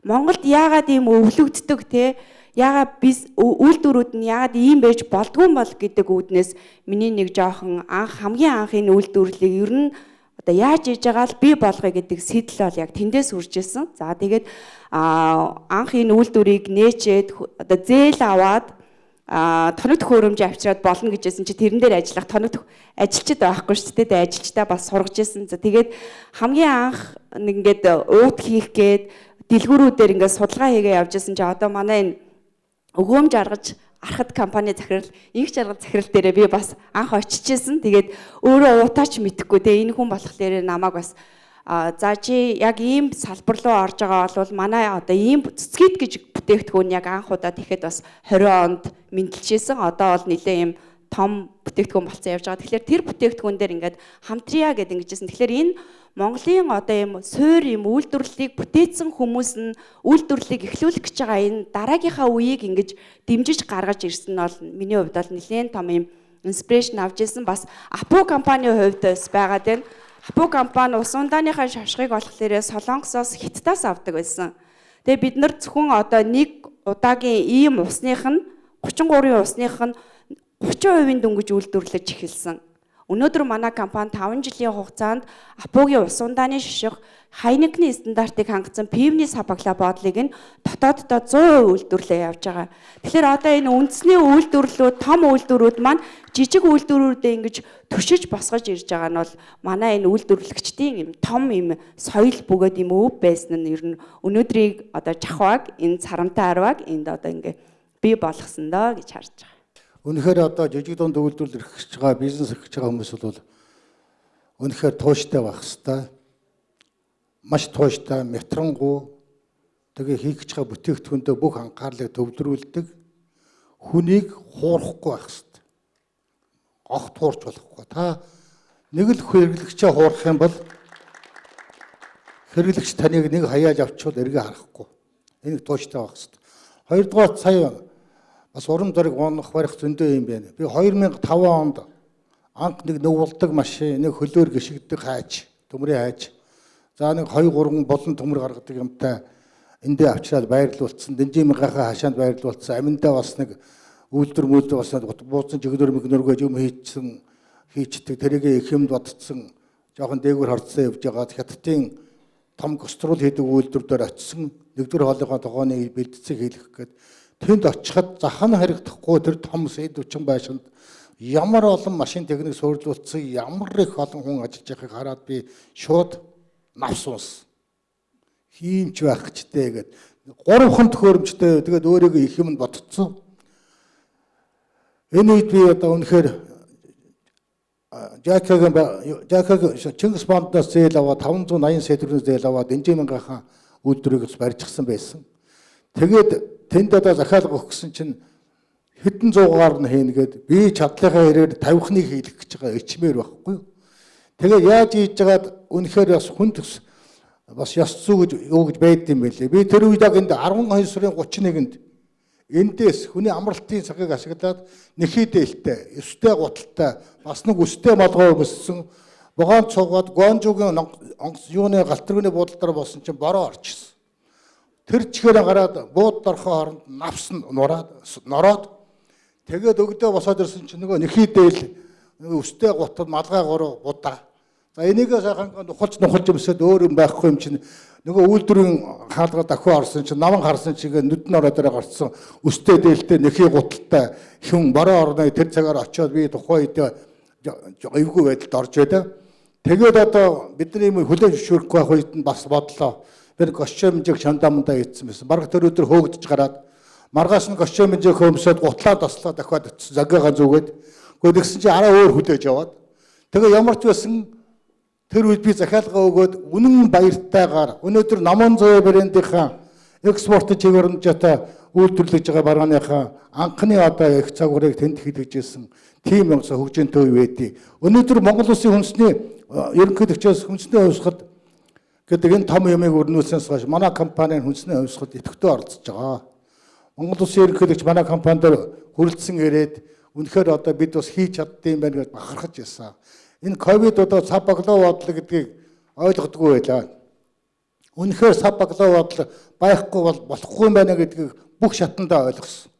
Ингээд энэ чиглэлийг хөгжүүлэхэд анхны ерөнхийлөгчийг манайда үргэлжлэн ирэхэд манай Эрдэнэ сайхан дарга манай үйлдвэрийг урдчилж үзээд за болох юм байна гэд тэгээд даваа үер зөвлөх одоо ингээд хамтраад ингээд ирж байсан. Өнөөдөр би 2.5 төгрөгийн зээлийг хүнсний хувьсгалаас авсан, зээлийн амжилттай төлсөн, ажлын байраа нэмэгдүүлсэн ингээд ажиллаж байна. Манай баялаг бүтээгчдэд нэг давуу тал байгаа. Бүгдээрээ инновац зохион бүтээгчд байгаа. Өөрийнхөө бүтээгдэхүүнийг өөрсдөө зохиосон. Тийм учраас баялаг бүтээгч дамжих холбооны инновац хөдөлгөөний инновац бүтээгдэхүүн хөгжүүлэлтийн хариуцсан дэд ерөнхийлөгч гэдэг ажлыг ерөнхийлөгч надад даатгсан. Тийм учраас та бүхэн оюуны өмчтэй холбогдлолтой энүүдийг надтай бас зөвлөөрөө тендерийн хуультай төрд нийлүүлэх барганы тухай асуудаг бол надаас бас зөвлөгөө аваарай гэж хүсэж мянган баялаг бүтээгчд баяр хүргье, баярлалаа. 2000 онд компани байгуулад манай 25 жилийн түүхтэй. Тэгээ 2010 онд би яг энэ гурилан бүтээгдэхүүний салбартаа бол яг тууштай бизнесээ хийсэн. Тэгээ 2010 оны үед би бас нэлээд бизнесээ ер нь боли гэдэг шийдвэр гаргаж ирсэн. Тэгээ боли гэж шийдвэр гаргаад шантраад боли гэд эргээд харахад 10-аад жилд намайг дагцсан бараг 30-40 хүн амьдрал 10 жил одоо намайг дагаад амьдралаа зориулсан хүмүүсийг харахтаа би одоо энэ хүмүүст одоо яана гэж хэлэх юм. Боллоо би амиа бодоод явлаа та нар хайч гэх үг гэдэг. Тэр нэг хүн чанар зулгаагаад намайг тэр үед бизнесийг болиулаагүй. Тэгээд бизнесээ яг тэр хүмүүсийг одоо дагж явсан ажилчдынхаа ар гэр амьдралыг хараад би бизнесээ үргэлжлүүл зоригтой, тууштай дахиад зүтгэсэн. Тэгэд эргээд эндээс харж байхад урам зориг маань өнөөдрийг 25 жилийн дараа эргээд харахад үүсгэн байгуулагч болон гүйцэтгэх захирал нь өөрөө компанийнхаа үнэт зүйл соёлыг бүтээж идэг. Тэгээд ажилчдаа дагаад бас ажилчид маань тэр соёл нь суусан байдаг. Тэгээд өнөөдөр эргээд харахад тэр миний дотоод хувь хүний зарчим үнэт зүйлийг дагсан нилээдгүй олон ажилчид маань яг тэр үнэт зүйлс өөрсдийнх нь хувь хүнийх нь үнэт зүйл компанийн нь үнэт зүйлтэд уягдаад яваад тэгээд ажиллаа хийхдээ урам зоригтой ажиллаж байгаа тэр хамт олон менежмент тим баг ажилчид хамтрагчтай харахтаа би маш их урам авдаг. Үнэхээр гол авж байгаа урам маань тэр байдаг. Тэгээд одоо бизнес эрхлэгчид болон залуу бизнес эрхэлж байгаа хүмүүстэй хэлэхэд та өнөөдөр үнэнч байгаа юу? Таны бизнес үнэн яг зөв зарчимтай байгаа юу? Үнэт зүйл чинь ямар байгаа вэ? Таны ажиллаж байгаа ажилчид, таны хандлага чинь улс орноо нийгэмдээ юуг бүтээгч байгаагаа та олж харсан уу? Та яг өнөөдөр өөрийнхөө хувийн мөнгө санхүүгийн төлөө ажиллаад байна уу? Тэрийгээ яг бодсон уу? Та мөнгөний өмнө, ажилчдынхаа өмнө, харилцагч, хамтрагч, хэрэглэгчийнхаа өмнө хариуцлагыг үүрч чадах уу гэдгээ та бодоорой. Яг үнэнч байхаа та бодоорой. Бүх зүйл дээр тэ одоо бизнес хийсэн одоо тэр зээл авсан ч гэсэн тэрний өмнө хариуцлага хамгийн их хэрэгтэй байдаг. Тэгээд үнэнч байх тэр хариуцлагатай үнэнч байгаа бол итгэлтэйгээр тууштайгаар тэгээд хамтраад ажиллахад бизнес бол амжилттай явнаа л гэж харж байна. Ингэж л захий даа. За баярлалаа. Тэгээ энэ удаагийн энэ одоо салбар хэлэлцүүлэг маань үрээ дуусч байна. Яг бодит амьдралаа хуваалцсан 5 захиралтай 5 удирдах зөвлөлийн гишүүндээ баярлалаа. Дахин баярын мэндийг хүргье. Түүхэн их 10 жилийн үед чиглэл компани 10 жилийн турш хамттай байсан. Энэ удирдах зөвлөлийн гишүүнээр 10 жилийн хугацаанд ажилласны хувьд баялаг бүтээгдэхүүн дэмжих холбооны түүхийн 10 жилийн чиглэл компани дурсгалын ийм чихрийн тавг үйлдвэрлэсэн юм а. Энийг холбооныхон тэргуунд гардуулж өгье. Уучлаарай. За энэ дээр манай баялаг бүтээгдэхүүн дэмжих холбооны лого байгаа. За нөгөө талд нь манай шинээр байгуулагдсан үйлчлэгээний холбоо бас байгаамаа. Ингээд бүх Монголын баялаг бүтээгчтэй энэ дотор дандаа Монгол чихэр байгаа шүү. Бүгдээрээ Монголдоо өөрсдөө хийснэ гэдэж өөрсдөө хийснэг өмсгөөе. Баярлалаа.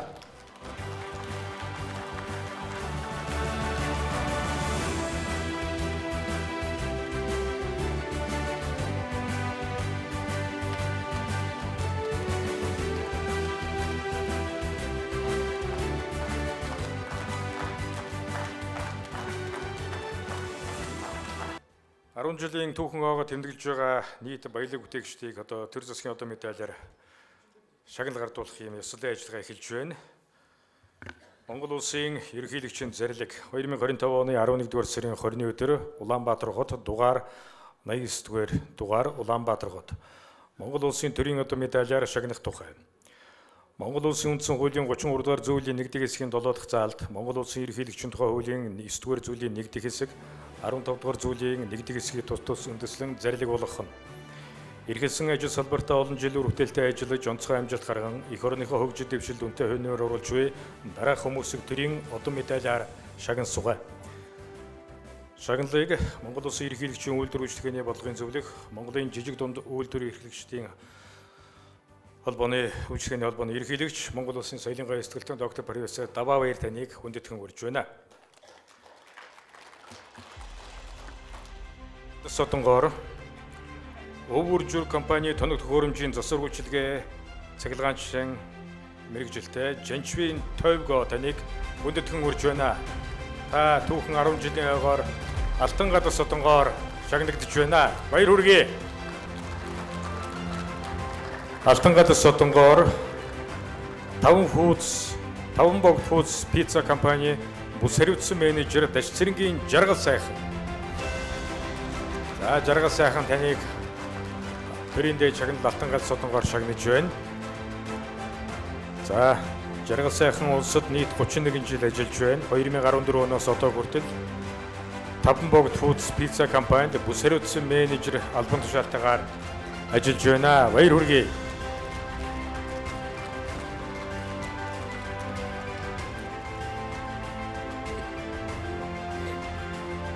Төрийн дэд шагнал Алтан гадар Сотонгоор Техник хаус компани төлөөлөн удирдах зөвлөлийн дарга Шулуунбатын Сүхцэрэн та шагнагдчихэ. Баяр хүргэе.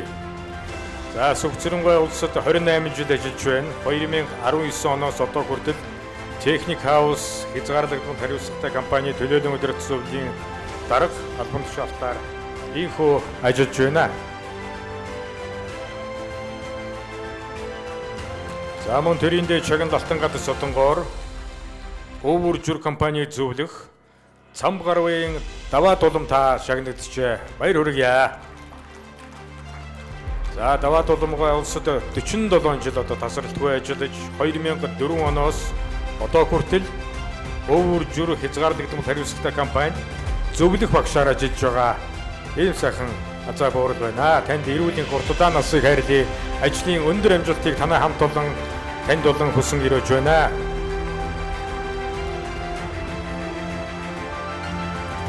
За нийт шагнагчдаа баяр хүргэж байна.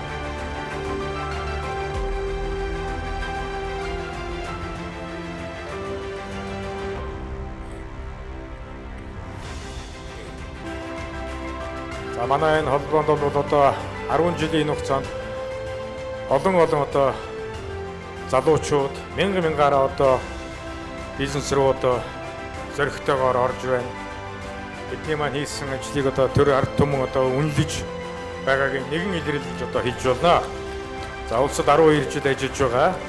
18 оноос сүлдэт дайрам компаниг үүсгэн байгуулагч одоо баялаг бүтээгч ийм залуу боловсон хүчин байна.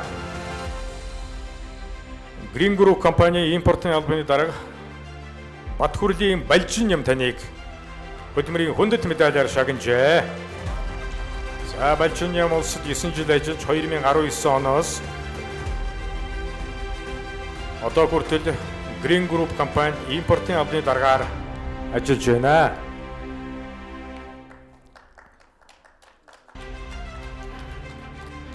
За цаашдынх нь ажил хөдөлмөрт улам их амжилтыг хүсэн өрөөж байна.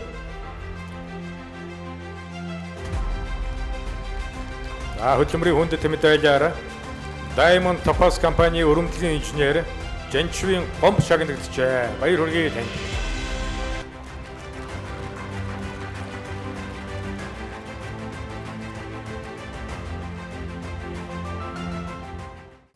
Эрхэм хүндэт зочид төлөөлөгчдөө, бизнес эрхлэгчтэй, ноёд хадагтай нараа та бүхэнд 10 жилийн түүхэн ой мэндийг дахин дэвшүүлье.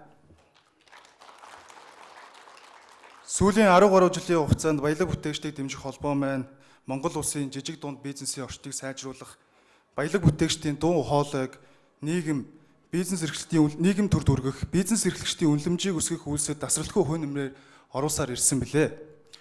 Энэ хугацаанд бид баялаг бүтээгчдийн үнэлэмжийг олон нийтэд зөв байршуулж, тэднийг нийгмийн гол бүтээх хүч гэдгийг баталгаажуулсан. Бодлогын судалгаа зөвлөмжүүдийг боловсруулж шийдвэр гаргах түвшинд тогтмолд хүргэж ажилласан. Орон нутгийн бизнес эрхлэгчдийг чадахжуулах сургалт уулзалт хилцүүлэхийг тогтмол зохион байгуулсан. Бизнес эрхлэгчдийн хоорондын сүлжээ, хамтын ажиллагааг өргөжүүлэн салбаруудын төлөөллүүдийг нэгтгэн ажиллажээ. Эдгээр бүгд нь Монгол улсын эдийн засгийн тулгуур болсон бизнес эрхлэгчдэд дэмжих чинээлэг, бат бөх дундаж давхаргыг бий болгох үндэс суурийг тавьсан болно. За өнөөдөр бид хөгжлийн шин шатны өмнө ирээд байна. Глобал зах зээл, технологийн дэвшил, дижитал шилжилт эдгээр зүйлсүүд нь биднээс илүү хурдтай, илүү мэрэгжлийн, илүү инновацлог байхыг шаардж байна. Иймээс дараагийн 10 жилдээ бид бүхэн дараах том зорилтуудыг тавьж ажиллаж байна. Манай холбоо цаашид инновац, дижитал шийдлийг дэмжсэн бодлогын судалгааны төв болно. Бизнес эрхлэгчдэд шаардлагатай дата, судалгаа, мэдээллийг цаг алдалгүй хүргэдэг нэгдсэн мэдээллийн урсгалыг бүрдүүлнэ. Олон улсын байгууллагуудтай тогтвортой институцийн түвшний хамтын ажиллагааг өргөжүүлнэ. Монголын жижиг дунд үйлдвэрлэл үйлчилгээнүүдийг бүс нутаг болон дэлхийн бизнесийн сүлжээд холбох байнгын түншлэл, экспортын дэмжлэгийн экосистемийг бий болгоно. Холбооны үйл ажиллагааг илүү мэрэгжлийн, ил тод, тогтвортой хөгжлийн зарчимд нийцүүлнэ. Эцсийн зорилго бол чинээлэг дундаж давхархтай, бүтээмж өндөртэй, экспортод чиглэсэн Монголын эдийн засгийг бий болгох юм а. Энэ эцэст нь өнөөдрийн форумд өрнөсөн хилцүүлэг, санаачлаг бүр Монголын жижиг дунд бизнесийн шинэ 10, шинэ хуудас нэгдэж байгааг харууллаа. Энэ замд бид төр, хувийн хэвшил, олон улсын түншлэл, бизнес эрхлэгчтэйгээ хамтдаа нэг зорилготой, нэг баг болж урагшлах ёстой юм а. За ийхүү өнөөдрийн форум албан ёсноор хаасныг мэдээдгээ таатай байна. Чинээлэг дундаж давхархтай Монголын төлөө хамтдаа хичээцгээе. Та бүхэнд баярлалаа.